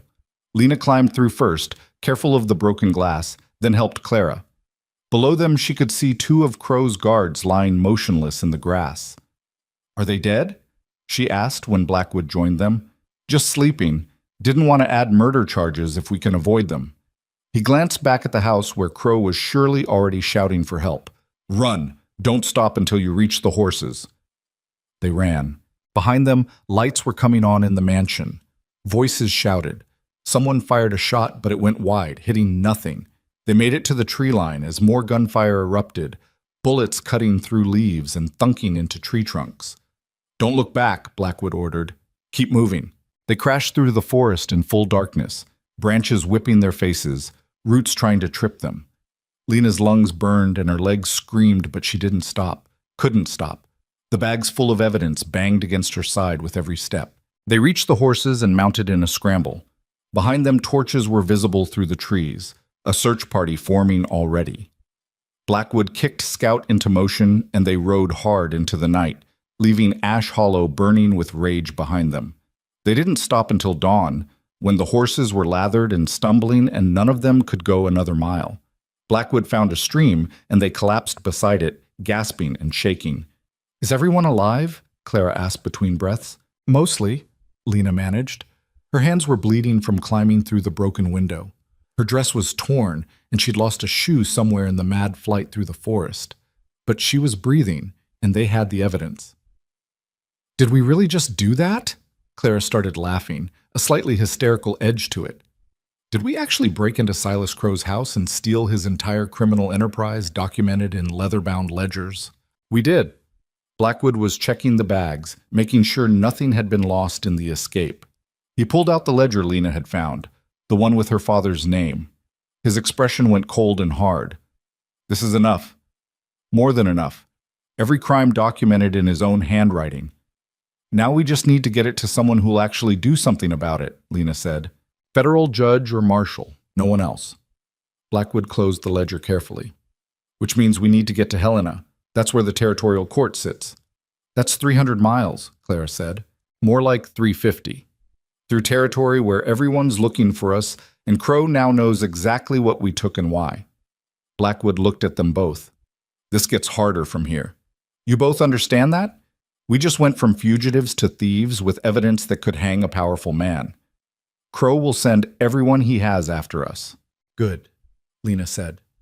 The fear was still there, cold and heavy in her stomach, but underneath it was something fiercer, something that had been building since the auction, growing stronger with every day of training, every night of planning, every moment of refusing to be the helpless victim Crow expected. "Let him send everyone. We're not hiding anymore." Clara nodded agreement. "We finish this. Whatever it takes." Blackwood studied them for a long moment, then nodded. "All right, we finish it. But first we rest the horses and figure out a route that doesn't get us killed in the first 50 miles. They made camp in a dense thicket, too exhausted to go farther. Lena tried to sleep, but her mind kept replaying the moment Crow had walked into that study. The way his face had shifted from surprise to calculation to rage. The certainty in his voice when he'd said they wouldn't make it to any federal court. He was wrong. They would make it. They had to. Because if they didn't, every person whose name appeared in those ledgers had died for nothing. And Lena wasn't going to let that stand. They made it 40 miles before Blackwood changed the plan. They'd been riding hard for 2 days, skirting settlements and staying off main roads when he pulled Scout to a sudden stop on a ridge overlooking the valley below. Lena and Clara drew up beside him, horses breathing hard. "What's wrong?" Lena asked. Blackwood was staring back the way they'd come, his expression grim. "We're not going to make it to Helena." "What are you talking about?" "Look." He pointed to the horizon where dust rose in a thin line against the afternoon sky. "That's a tracking party. Big one. They've been following us since yesterday and they're gaining. Another day, maybe 2, they'll catch us." Clara shaded her eyes. "How many?" At least a dozen, maybe more. Blackwood turned scout in a slow circle, surveying the landscape. We can't outrun them with the horses this tired and carrying evidence, and we can't fight a dozen men in open country. So what do we do? Lena could hear the edge of panic in her own voice and hated it. We didn't come this far just to hand everything over. We didn't, which is why we're not running to Helena. Blackwood pulled out the rough map he'd been consulting. There's a federal circuit judge due in Ash Hollow next week, Nathan Hale. I heard about it from Guthrie. Crow's been fighting some land dispute that requires federal jurisdiction. You want to go back to Ash Hollow? Clara's voice went up an octave. That's insane. That's suicide. It's unexpected. Crow will assume we're running as far and fast as we can. He won't expect us to double back and walk straight into town. Blackwood looked at them both. And if we can get these documents to Judge Hale before Crow knows we're there, we might actually survive this. Might, Lena repeated. It's better odds than we have trying to outrun a dozen hunters for 300 miles. The logic was sound, even if the idea was terrifying. Lena looked at Clara, who was pale but nodding slowly. When does the judge arrive? Clara asked.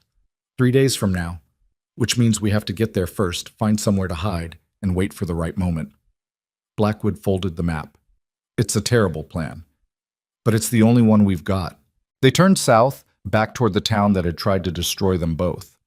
The irony wasn't lost on Lena, running toward danger instead of away from it, trusting that surprise and audacity might succeed where caution had failed. They reached Ash Hollow after dark on the second day, approaching from the east instead of the north, where Crow would expect them. The town looked different at night, smaller somehow, less threatening. Just another frontier settlement struggling to pretend it was civilized. Where do we hide? Clara whispered. They'd left the horses tied in a ravine outside town and were moving on foot through the outskirts. The hotel, Blackwood said. It's the only place in town with enough rooms that strangers won't be noticed. Judge Hale will be staying there, which means we need to be close anyway. The hotel is right on Main Street, in the center of town. I know, that's why it's perfect. Crow will be watching the roads out of town, the mountains, anywhere we might hide in the wilderness. He won't think to look for us in the most public building in Ash Hollow. It was the kind of logic that either made Blackwood a genius or got them all killed. Lena wasn't sure which yet. They entered through the back of the hotel, slipping in through a door that led to the kitchen. A young woman was washing dishes. She looked up, startled, but Blackwood pressed a gold coin into her hand before she could scream. We were never here, he said quietly. Understand? The girl looked at the coin, then at them, then nodded quickly and went back to her dishes with exaggerated focus. They climbed the back stairs to the second floor.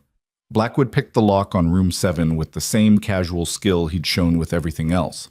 Inside was sparse but clean, a bed, a chair, a washstand. One window overlooking the street. We stay quiet, Blackwood said, locking the door behind them. No lights after dark. No going out unless absolutely necessary. When Judge Hale arrives, we approach him directly and hand over the evidence before Crow knows we're here. And if Crow figures it out before then? Lena asked. Then we barricade this room and hope federal jurisdiction means something to whoever comes through that door. It wasn't much of a plan, but it was what they had. The next day passed with agonizing slowness. They took turns watching the street through a crack in the curtains. Lena saw people she'd known her whole life walking past. The baker, the seamstress, men who'd been at the auction. None of them looked up. None of them knew that 3 fugitives were hiding 20 feet above their heads. By the second day, the waiting had worn everyone's nerves raw. Clara paced the small room like a caged animal. Blackwood cleaned his guns for the 3rd time. Lena sat by the window and tried not to think about all the ways this could go wrong. I saw Crow today, Clara said suddenly, from the window. He was walking to the bank with 2 of his men. He looked angry. He's always angry, Lena said. It's his natural state. No, this was different. Like he knew something was wrong but couldn't figure out what. Clara stopped pacing. What if he already knows we're here? What if this is a trap? Then we're already caught and worrying won't change it. Blackwood set down the rifle he'd been cleaning. But I don't think he knows. If he did, this hotel would be surrounded already. Unless he's waiting for the judge to arrive, using us as bait. Clara. Lena stood and crossed to her friend. We're going to drive ourselves crazy with what-ifs. The judge arrives tomorrow morning, we hand over the evidence, and whatever happens after that is out of our control." Clara laughed, high and tight. "That's supposed to be comforting?" "It's supposed to be honest." That night none of them slept well. Lena dozed in the chair while Blackwood took first watch, and Clara curled up on the bed. But every sound from the street brought her awake. Footsteps, voices, a dog barking. By dawn she felt like she'd been awake for a week. "He's here," Blackwood said from the window. Lena joined him. Below, a carriage had pulled up in front of the hotel. A man was climbing out, mid-50s, well-dressed, with the bearing of someone used to authority. Behind him came a younger man carrying luggage and what looked like legal documents. "That's Judge Hale?" Lena asked. "Has to be. No one else rolls into Ash Hollow in a carriage that nice." Blackwood watched as the judge entered the hotel. "Give him an hour to settle in, then we make contact." The hour felt like 10.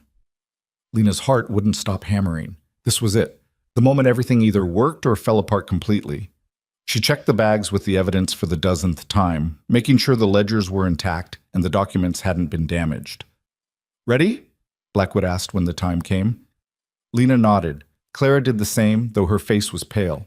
They left the room and walked down the hallway to where the hotel clerk had told them Judge Hale was staying, room 12, at the end of the hall. Blackwood knocked. "Who is it?" came a cultured voice from inside. "People with evidence of federal crimes, Your Honor. We need to speak with you urgently." A pause. Then the door opened a crack. Judge Hale looked out, his expression wary. "What kind of crimes?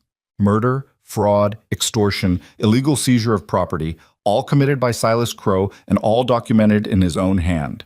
Blackwood held up one of the ledgers. "We have proof."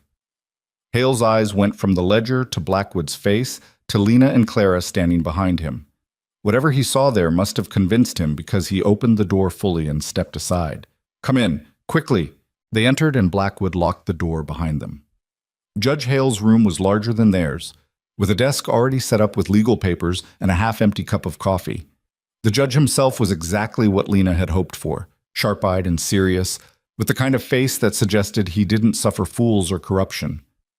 "Show me," he said simply. Lena spread the ledgers and documents across the desk. Hale put on reading glasses and began examining them with meticulous care. He didn't speak, just read, his expression growing darker with each page he turned. After 20 minutes he looked up. "Where did you get these?" "From Crow's private study," Lena said. "We broke in and took them. That makes them inadmissible in most courts. Fruit of an illegal search." Lena's stomach dropped. "But you're federal. I can use them to establish probable cause for a federal investigation, which I will do immediately." Hale closed the ledger carefully. "But you need to understand what you've started here. Silas Crow is a powerful man. He has connections at the territorial level and probably friends in Washington. Going after him means going after everyone he's bought or blackmailed over the years." "We understand," Blackwood said. "Do you? Because the moment I start this process, you'll all be targets. Witnesses against a man who's already tried to kill you once." "He's already hunting us," Claire said. "Has been since we escaped. This just gives us a chance to make it count." Hale studied her, then nodded slowly. "All right. I'll need sworn statements from all of you. Everything you know about Crow's operations, the auction, the murders, and I'll need you to stay alive long enough to testify when this goes to trial." "How long will that take?" Lena asked. "Weeks at minimum. Possibly months. Federal courts move slowly." Hale began organizing the documents into piles. "In the meantime, I can have you placed in protective custody." The window exploded. Glass shattered inward, and Lena felt something hot streak past her ear. Gunfire. Someone was shooting at them from the street. "Down!" Blackwood shoved Lena to the floor and drew his pistol in one smooth motion. More shots came through the window, punching holes in the walls and sending splinters flying. "How did they know?" Clara gasped from where she'd taken cover behind the bed. Blackwood risked a glance through the broken window. "Crow's men are in the street, at least 20 of them. They've got the hotel surrounded." "How's that possible? We've been careful." "Doesn't matter how. They're here." Blackwood looked at Judge Hale, who had dropped behind his desk with surprising speed for a man his age. "Your Honor, you need to get out of here. Find the federal marshals or whoever you have for backup and bring them now. I can't just leave you. You're the only one who can make this evidence official. You die. This was all for nothing. Blackwood fired a shot through the window, and someone in the street screamed, "There's a back staircase. Use it. We'll hold them as long as we can." Hale grabbed the most important ledgers and stuffed them into his case. "I'll be back with help. Don't die before I get here." He ran for the door. Blackwood covered him with 3 more shots that sent Crow's men diving for cover. Then the judge was gone, and they were alone. "How many guns do we have?" Lena asked, trying to keep her voice steady. 2 rifles, 3 pistols, maybe 80 rounds total. Blackwood reloaded quickly. "Not enough if they decide to rush us all at once. So we make them decide not to rush us." Clara had found Blackwood's spare rifle and was checking the chamber with hands that only shook a little. "We make it cost too much." More gunfire erupted from the street. Lena heard Crow's voice shouting orders, coordinating his men. They were surrounding the building, cutting off escape routes. "Lena." Blackwood grabbed her shoulder. "You remember everything I taught you?" "Yes." "Good. Because you're about to need all of it." He pressed a pistol into her hand. "Stay low, pick your shots, and whatever happens, don't let them take you alive." The words should have terrified her. Maybe they did. But underneath the fear was something fiercer, a cold determination that had been building since the auction. She'd been sold once, threatened, hunted, and now she was cornered in a hotel room with the evidence that could destroy the man who'd started all of this. If she was going to die, she'd die fighting. She moved to the window beside Blackwood and looked down. The street was full of armed men, not just Crow's usual guards, but hired guns, bounty hunters, anyone he'd managed to recruit with promises of money or intimidation. They were taking positions behind water troughs and building corners, setting up for a siege. And there, in the middle of them all, stood Silas Crow himself. Even from a distance, Lena could see the rage on his face. "You can't win this, Blackwood," Crow shouted. "You're outnumbered 20-1. Send the women out and maybe I'll let you walk away." "How stupid does he think we are?" Clara muttered. "Stupid enough to believe we have a choice." Blackwood fired a shot that kicked up dust near Crow's feet, sending the banker scrambling backward. "We don't negotiate with you, Crow. You want us. Come get us." The response was immediate. Gunfire poured into the room from multiple angles. Lena dropped below the window line, ears ringing from the noise. Bullets tore through the walls and shattered what was left of the glass. The air filled with dust and smoke. "They're going to burn us out," Clara said. "That's what I'd do. Why waste bullets when you can just set the building on fire?" She was right. Lena could already smell smoke. She risked a look and saw flames starting to climb the outside wall where someone had thrown a torch. "We need to move," Blackwood said. "Can't stay in this room." "Where do we go? They have the whole building surrounded." "Up. The roof." Blackwood grabbed the bags with the remaining evidence. "It's harder to shoot someone on a roof, and the fire will take longer to reach us up there. Buys us time for Hale to get back with help. If he gets back," Lena thought, but didn't say. "If the marshals believe him. If they can get here before we burn or get shot." They ran for the door. Blackwood went first, rifle ready, checking the hallway before waving them forward. The corridor was filling with smoke already. Other hotel guests were fleeing down the main stairs, screaming and panicking. "The roof access is this way." Blackwood led them toward a narrow staircase at the back of the building. They climbed fast, lungs burning from the smoke. Behind them, Lena could hear boots on the stairs, Crow's men coming after them. They burst through a small door onto the hotel roof. The night air hit Lena's face like a blessing after the smoke-filled interior. But there was nowhere to go. The roof was flat and empty except for a brick chimney and the growing flames starting to lick up from below. "Now what?" Clara asked. Blackwood moved to the edge and looked down. "Now we make them earn it." He fired down into the street, then pulled back as return fire chipped pieces off the roof's edge. Lena and Clara took positions on either side of him, creating a triangle of defense. The door they'd come through burst open. 2 of Crow's men rushed out, and Blackwood shot the first one before he'd taken 3 steps. The man went down hard. The second one got a shot off that went wide before Clara's rifle barked and he fell backward through the doorway. "I killed him," Clara said, her voice strange and distant. "I actually killed someone." "You defended yourself," Lena said. "That's different." "Is it?" More men were coming up the stairs.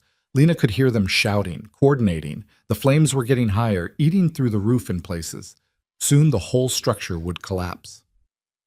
"This is how we die," Clara said quietly. "Isn't it? Trapped on a burning building while Crow's men shoot us?" "Maybe," Blackwood said. "Or maybe we take enough of them with us that the story becomes a warning. That you can't just buy and sell people without consequences." Lena raised her pistol as another man appeared in the doorway. She fired, missed, fired again, and this time he went down clutching his shoulder. "I'm out of bullets," Clara said. "Here." Blackwood tossed her his spare revolver. "Make them count." The fire was beneath them now. Lena could feel the heat through the roof boards, could see smoke rising between the planks. In minutes, this entire section would collapse and take them with it. Then she heard it, a sound that didn't fit the chaos of gunfire and flames. Whistles, multiple whistles cutting through the night. "Federal marshals," someone shouted from the street. "Everyone drop your weapons. This is a federal matter now." The gunfire stopped abruptly. Lena risked a look over the edge and saw men in official-looking uniforms pouring into the street, surrounding Crow's hired guns. Judge Hale was with them, pointing and directing. "It's over," Hale's voice rang out. "Silas Crow, you are under federal arrest for murder, fraud, extortion, and conspiracy. Anyone who continues fighting will face the same charges." For a moment, everything hung in balance.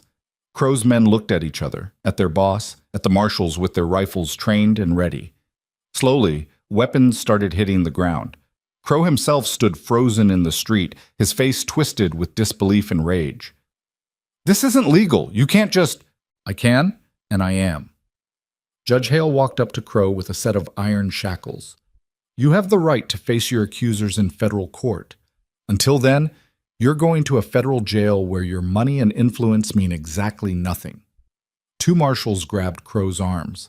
He tried to struggle, but they were bigger and stronger, and he wasn't a young man anymore. The shackles went on with a satisfying click. Lena watched from the burning roof as the man who'd murdered her father, who'd tried to buy her like property, who'd destroyed countless lives in his climb to power, was led away in chains. The rage inside her didn't disappear, probably never would, but something else filled the space beside it. Relief, vindication, justice finally arriving after too long an absence. "We should get off this roof before it collapses," Blackwood said. They climbed down carefully, the marshals helping them through the smoke and flames. Fire crews were arriving now, trying to save what they could of the hotel. The street was chaos, prisoners being rounded up, witnesses being questioned, evidence being cataloged. Judge Hale found them in the confusion. "Are you all alive?" "More or less," Lena said. Her dress was burned in places, and she was pretty sure she'd been grazed by at least one bullet, but she was standing. "Good, because I'm going to need those sworn statements now. And testimony. Lots of testimony." Hale gestured to the bags they'd managed to keep with them. "Those ledgers are going to put Crow away for the rest of his life. But only if you're willing to stand up in court and tell the truth about what he did." "We'll testify," Lena said. Claire and Blackwood nodded agreement. "Then let's get you somewhere safe while we build the case."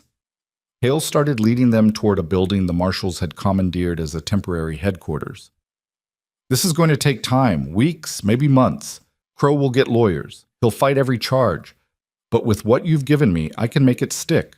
They walked through the streets of Ash Hollow as the sun started to rise. People were emerging from their homes, staring at the scene, at Crow in chains, at the federal marshals occupying their town, at Lena and Clara and Blackwood walking free. Lena caught sight of Martha Simmons standing in a doorway. The older woman met her eyes and nodded once, a gesture of respect or acknowledgement, or maybe just relief that someone had finally stood up to the monster who terrorized them all. The next few hours blurred together, statements given, evidence logged, doctors checking injuries. Someone found them food and water. The marshals set them up in a guarded room where they could rest while the legal machinery started grinding. Lena sat by the window and watched the town wake up to its new reality. Crow's empire was crumbling already. The bank was closed pending federal investigation. His properties were being seized. People who'd lived in fear for years were starting to whisper about other crimes, other victims. "You did it," Claire said quietly from the bed where she'd finally collapsed. "You actually did it." "We did it," Lena corrected. "All of us. Blackwood was standing in the corner, cleaning his rifle out of habit more than necessity. It's not over yet. Trial could take months, and Crow might still have friends in high places. But he's in chains, Lena said. For the first time in his life, he's powerless. And even if the trial takes months, even if his lawyers fight every charge, everyone knows the truth now. The whole territory will know what he did. Is that enough? Clara asked. After everything? Lena thought about her father, about the girl who'd stood on that auction platform certain she was going to die, about the woman she'd become in the weeks since, someone who could shoot and fight and survive, someone who'd broken into a criminal's mansion and stolen the evidence that brought him down. It's a start, she said finally. The rest we figure out as we go. Outside, Ash Hollow was burning. Not literally, though smoke still rose from the damaged hotel. But the old power structure was collapsing, making room for something new, something that might actually resemble justice. And Lena Mercer, who'd been sold like livestock barely 2 months ago, had helped light the match. The trial lasted 6 weeks and tore Ash Hollow apart in ways that gunfire never could. Lena sat in the federal courthouse in Helena and watched Silas Crow's lawyers try to dismantle her testimony piece by piece. They were good. Expensive suits from back east, trained in rhetoric and legal maneuvering. They made her repeat the story of her father's death a dozen times, looking for inconsistencies. They questioned her character, her motives, her sanity. Miss Mercer, isn't it true that you were desperate to avoid an arranged marriage? The lead attorney asked on the third day. He was a thin man with wire-rimmed glasses and a voice like oil. That you would say anything, fabricate any story, to escape your legal obligations? My legal obligations? Lena kept her voice level, though rage burned in her chest. I was sold at an auction. That's not a legal obligation. That's human trafficking. The auction was sanctioned by territorial law for debt settlement. The debts were fake. The promissory notes were forged. We proved that with Crow's own ledgers. Lena looked directly at the jury. My father never borrowed money from Silas Crow. Crow wanted our land, and when my father wouldn't sell, he murdered him and created fake debts to justify stealing everything we had, including me. The lawyer tried to interrupt, but Judge Hale cut him off. Let her finish. That auction wasn't about law or debt, Lena continued. It was about power, about men like Crow taking whatever they wanted from people who couldn't fight back. And when someone finally did fight back, when we exposed what he'd been doing for years, he tried to kill us to keep it quiet. She pointed at Crow sitting at the defense table. That man murdered my father. He's murdered others. The evidence is all there in his own handwriting. The only question is whether this court has the courage to hold him accountable. The courtroom erupted. The judge had to bang his gavel 3 times to restore order. Crow's lawyer objected strenuously, but the damage was done. The jury had heard the truth delivered not as legal argument, but as raw human testimony. When Lena stepped down from the witness stand, her legs were shaking and her palms were slick with sweat. But she'd done it. She'd looked her father's killer in the eye and told the truth without flinching. Blackwood was waiting outside the courtroom. He didn't say anything, just handed her a cup of water and let her drink in silence until the shaking stopped. How'd I do? She asked finally. You terrified his lawyers. That's usually a good sign, Clara testified the next day. Her story was different, but the pattern was the same. Fabricated debts, forced marriage, abuse covered up by legal language and money. When she described what Dutch Kaplan had done to her, what she'd endured before finally running, several jury members looked sick. And you found refuge with the defendant Rhett Blackwood? Crow's lawyer asked, trying to discredit her. I found refuge with people who didn't think owning a piece of paper meant they could beat me half to death, Clara shot back. If that's a crime, then your whole legal system is broken. No further questions, the lawyer said quickly. Blackwood's testimony took 2 full days. The prosecution used him to establish the pattern of Crow's crimes going back years. But the defense tried to paint him as a violent criminal whose word meant nothing. Mr. Blackwood, you admit to killing 2 men in your home 5 years ago? The lawyer asked. I do. And you were convicted of manslaughter and served 2 years? I was convicted based on false testimony from witnesses Crow paid off. The conviction was overturned last month when Judge Hale reviewed the case with the new evidence. Blackwood's voice was flat and hard. Those men were in my house, sent by Crow, after my wife was already dead. I defended my property. That's not murder. That's survival. Your wife died of fever. My wife died of grief after Crow destroyed everything we'd built. The doctor who signed the death certificate was on Crow's payroll. We found the payment records in the ledgers. The lawyer tried to regain control, but Blackwood was relentless, methodically dismantling every defense argument with facts drawn from Crow's own documentation. By the end of the second day, the defense team looked beaten. The verdict came on a cold morning in late November. Lena sat between Clara and Blackwood in the gallery, hands clenched so tight her nails drew blood from her palms. The jury filed in with expressions that gave nothing away. On the charge of murder in the first degree, how do you find? Guilty. On the charge of fraud and conspiracy to defraud, guilty. It went on. Guilty, guilty, guilty.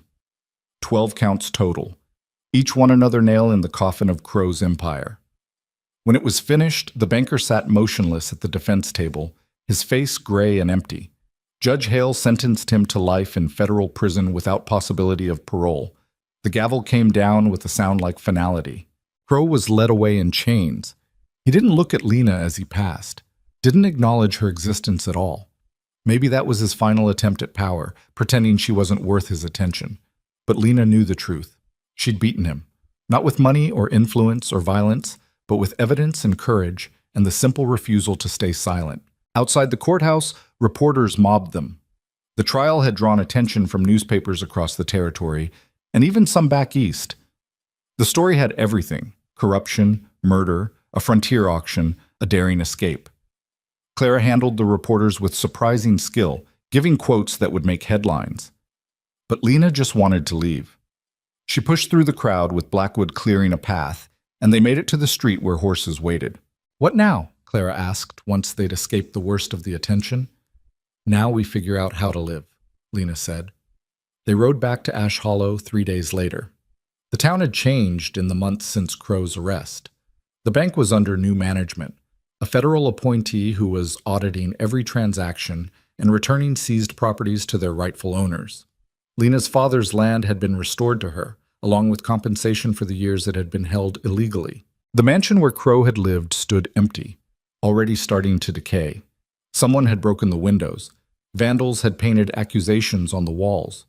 The whole structure seemed to be rotting from the inside out, as if the evil that had dwelt there was finally showing itself in physical form. "What are you going to do with it?" Clara asked as they rode past. "Burn it," Lena said, "soon as the weather turns dry. Let it be a memorial to everything he destroyed. The town won't like that. It's valuable property. The town can deal with it. I'm not keeping anything that belonged to him." They continued to Blackwood's mountain cabin. It felt different now, not like a hiding place, but like home. The clearing was exactly as they'd left it, the shooting targets still set up. The garden Clara had started already showing green shoots. That night they sat around the fire and tried to plan futures that had seemed impossible just months ago. "I'm heading west," Clara announced. "California, maybe. Somewhere I can start completely fresh where nobody knows my face or my history." "You're leaving?" Lena felt something twist in her chest. She'd grown close to Clara during the trial, found a friendship forged in shared trauma and survival. Not forever, just for a while. "I need to figure out who I am when I'm not running or fighting or testifying." Clara smiled. "But I'll write. And visit. You're stuck with me, Mercer, just from a distance." Blackwood poked at the fire, sending sparks spiraling into the night. "What about you?" he asked Lena. "I don't know yet." Lena had been avoiding thinking about the future, too focused on surviving the present. "My father's land is mine again.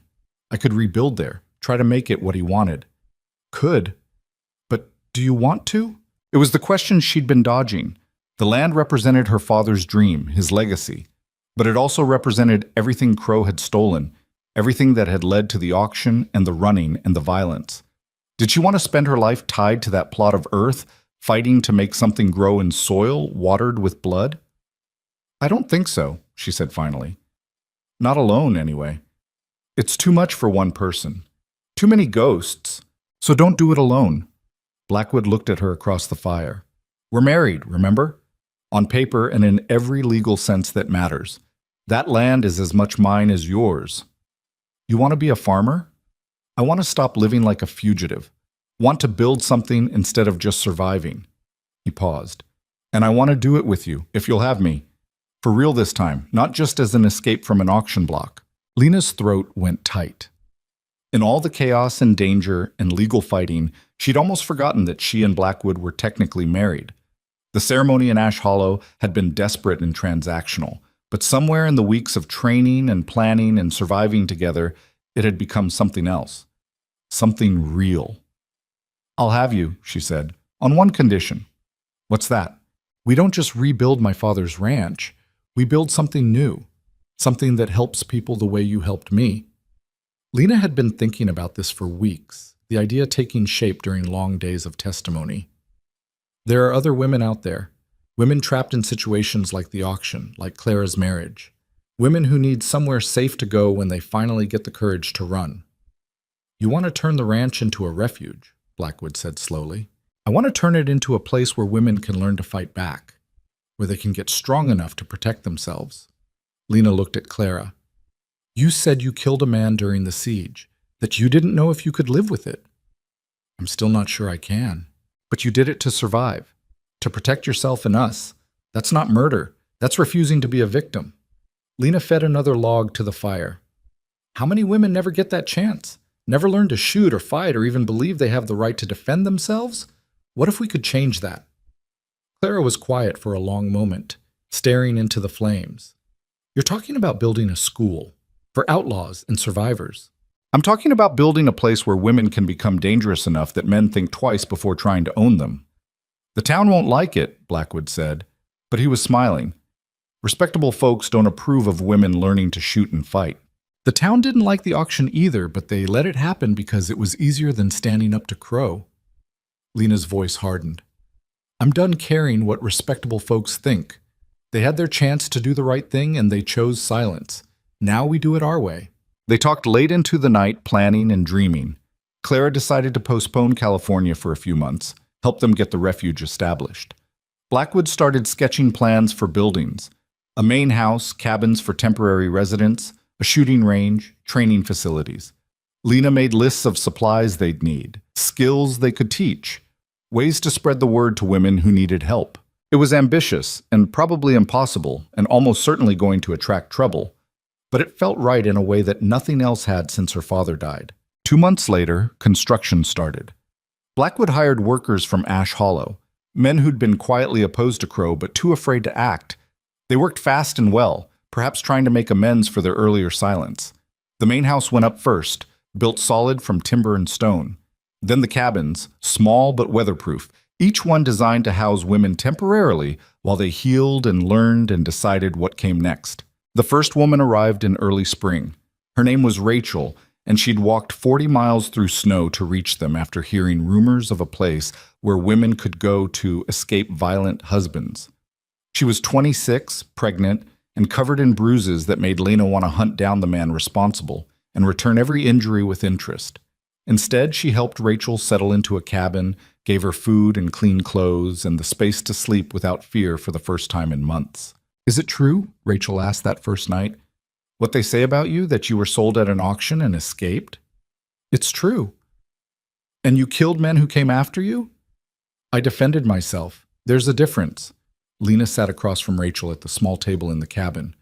"But yes, when I had to, I fought back, and I'm still here because of it." Rachel touched her swollen belly. "I don't know if I can fight. I'm not strong like you. You walked 40 miles pregnant in winter. You're stronger than you think." Lena stood and went to the cabinet where they kept supplies. She pulled out an unloaded revolver. "Tomorrow we start teaching you to shoot, and the day after that, we teach you to track and hunt and survive in the wilderness. By the time that baby comes, you'll be able to protect both of you from anyone who tries to hurt you. My husband will come looking for me. Let him come. He'll find you're not the same woman he thought he owned." More women arrived as word spread. Some came from nearby towns, others from hundreds of miles away. Each brought stories of abuse, of forced marriages, of systems that protected men and blamed women for their own victimization. Lena and Clara and Blackwood taught them everything: shooting, fighting, wilderness survival, reading and writing for those who'd never had the chance to learn. But more than skills, they taught something else. They taught these women that they had the right to defend themselves, that survival wasn't shameful, that becoming dangerous didn't make them monsters. It made them free. By summer, the refuge was home to 15 women. Some stayed only weeks before moving on to new lives elsewhere. Others remained, becoming part of the permanent community. Rachel gave birth to a daughter in July, surrounded by women who'd become her family in ways blood never had. Clara left for California in August, promising to write and visit. She did both, her letters full of stories about the new life she was building and the women she met along the way who needed to know about the refuge. Blackwood and Lena ran the place together, their marriage evolving from legal necessity to genuine partnership. They fought sometimes, about money, about how to handle difficult residents, about whether to accept men who claimed they wanted to help, but they always worked it out. Usually late at night by the fire, talking until they understood each other again. "I never thanked you," Lena said one evening 2 years after the refuge opened. They were sitting on the porch of the main house, watching the sun set over the mountains. "For what you did at the auction, for giving me the chance to become this. You don't need to thank me. You did the becoming yourself." Blackwood took her hand. "I just gave you space and time. The courage was always yours." "I didn't feel like it at the time. I was terrified." Courage isn't not being afraid. It's being afraid and doing the thing anyway. He squeezed her hand. "You taught me that. Watching you go from that scared girl on the platform to the woman who testified against Crow to the person you are now, you reminded me that people can change, can become more than their circumstances." Lena leaned her head against his shoulder. In the clearing below, women were practicing with rifles, their shots echoing across the valley. Children played nearby, Rachel's daughter and 3 others born at the refuge to mothers who'd arrived pregnant and desperate, the sound of life continuing despite everything that tried to stop it. "Do you ever think about your daughter?" Lena asked quietly. "Wonder where she is?" "Every day." Blackwood's voice was soft. "But I've accepted that she's better off where she is. She's got a good life back east with her aunt. Doesn't need a father with a reputation like mine dragging her down. Your reputation is changing. People know the truth now about what Crow did. Some people. Others will always believe what's convenient for them." He looked at the women in the clearing. "But maybe that's okay. Maybe building this is enough. Helping others instead of raising my own. It's not the same. No, but it's something. And something is better than the nothing I had before." 3 years after Crow's conviction, word reached them that he died in federal prison. Heart failure, the official report said. Lena felt nothing when she heard the news. No satisfaction, no relief, not even anger. Just a distant acknowledgement that a chapter had finally closed. They didn't celebrate his death, but that night around the fire, Lena told stories about her father to the women who'd never met him, about his kindness, his stubborn belief in doing right even when it was hard, his refusal to sell his land to a man he knew was evil. "He'd be proud of this place," one of the women said, "of what you've built." Lena thought about that. Her father had been a gentle man, uncomfortable with violence, someone who believed in law and order and the basic decency of people. This refuge, with its shooting ranges and fighting lessons and explicit rejection of systems that failed women, wasn't what he would have envisioned. But maybe it was exactly what he would have wanted, a place where his daughter and women like her could be safe, could be strong, could choose their own lives instead of having choices made for them. "Yeah," Lena said finally, "I think he would be." 5 years after the auction, the refuge had grown beyond anything Lena had imagined. 27 women lived there permanently, with dozens more passing through each year. They'd built a school for the children, a workshop for teaching trades, and expanded the main house twice. Other refuges had started in neighboring territories, inspired by their example. A network was forming, places where women could run when they needed to, people who would help instead of judge. Lena was 31 years old and looked nothing like the frightened girl who'd stood on that auction platform. She wore pants instead of dresses, kept her hair short for practicality, and could outshoot most of the men in town. The townspeople called her difficult and unwomanly and dangerous. She considered all 3 descriptions compliments. She and Blackwood had a daughter of their own by then, a fierce 4-year-old named Sarah after Blackwood's first wife. The girl had her father's gray eyes and her mother's stubborn refusal to accept things as they were. She was already learning to shoot with a rifle cut down to her size. "You think we're raising her right?" Blackwood asked one night, watching Sarah practice her reading with one of the older women. I think we're raising her to be strong. Whether that's right depends on who you ask. Lena smiled. But I'd rather have her strong than helpless. Rather she knows how to fight than have to depend on someone else to protect her. She might resent us for it someday, for making her different from other girls. She might, but she'll be alive to resent us. That counts for something. The years continued. Claire visited every few months, bringing news from California and other territories. She'd started her own business, a boarding house for women traveling alone who needed safe places to stay. She'd never remarried and said she never would. "Why would I?" she said during one visit. "I've got money, freedom, and no man telling me what to do. That's better than any marriage I can imagine." Rachel's daughter grew into a bright, curious child who wanted to be a doctor. One of the other women had been a teacher before her husband destroyed her career out of jealousy, and she started giving lessons. The refuge became not just a place of survival, but of education and growth. But it wasn't perfect. They lost women sometimes, ones who went back to abusive situations because they couldn't imagine life any other way, or because economic reality made independence impossible, or because the pull of family and familiarity was stronger than the fear. Each loss hurt. Each one reminded Lena that they couldn't save everyone. "You can't force people to choose freedom," Blackwood said, after one woman left to return to the husband who'd broken her arm. "They have to want it enough to fight for it." "I know. Doesn't make it easier. Nothing about this is easy, but we're still doing it, still making a difference for the ones who stay." He was right. Over the years, hundreds of women passed through. Some stayed days, others months. A few became permanent residents and teachers themselves. Each one left different than they arrived, stronger, more skilled, more certain of their right to exist in the world without asking permission. 10 years after the auction, Lena stood on the porch of the main house and surveyed everything they'd built. The refuge sprawled across the valley, multiple buildings, gardens, livestock, a community that had taken root in soil that once represented only pain and loss. She thought about this girl she'd been, the one who'd believed the world operated on fairness and justice, who'd thought if she just followed the rules and was good enough, life would treat her kindly. That girl was gone, burned away in the fire that destroyed Crow's mansion and everything he represented. The woman who remained was harder, scarred, dangerous when she needed to be, but also more alive, more certain of herself, more free than that earlier version could have ever imagined. "You all right?" Blackwood emerged from the house, Sarah riding on his shoulders. "Yeah, just thinking." "About what?" "About how far we've come.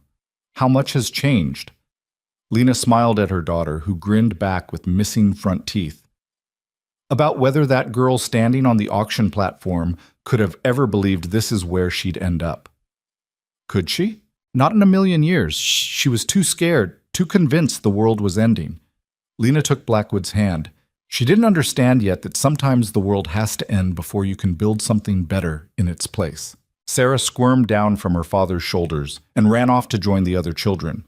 Lena watched her go, fearless and loud and completely certain of her place in the world.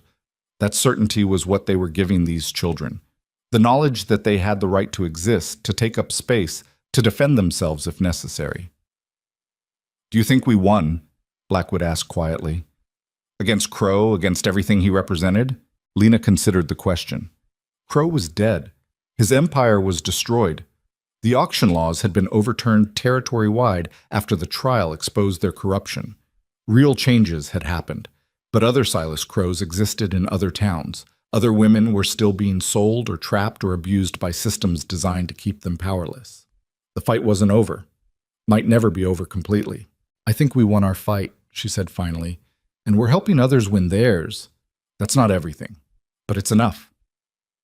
They stood together on the porch as evening fell, watching their community settle in for the night. Lights came on in the cabins. Smoke rose from chimneys. Somewhere in the distance, a woman was singing while she worked. Lena had learned something in the years since the auction. Freedom wasn't something given. It was something taken, fought for, defended every single day. It was built from small acts of courage, saying no when everyone expected yes, learning to shoot when the world said you should stay helpless, refusing to accept that the way things were was the way they had to be. And the greatest victory wasn't Crow's conviction or the refuge's success or even her own survival. The greatest victory was standing here in the gathering dark, holding her husband's hand, knowing that the terrified girl on that auction platform had found a way to not just survive, but to help others do the same. She'd been told her whole life that women should be soft, obedient, grateful for protection. Instead, she'd become dangerous, had learned to protect herself and taught others to do the same. And in becoming dangerous, in refusing to be helpless, she'd found a freedom that nobody could take away. The world hadn't become fair or just or safe, but Lena Mercer had become strong enough to carve out a place in it anyway. And she'd made sure she wasn't the only one. That was enough. That was everything.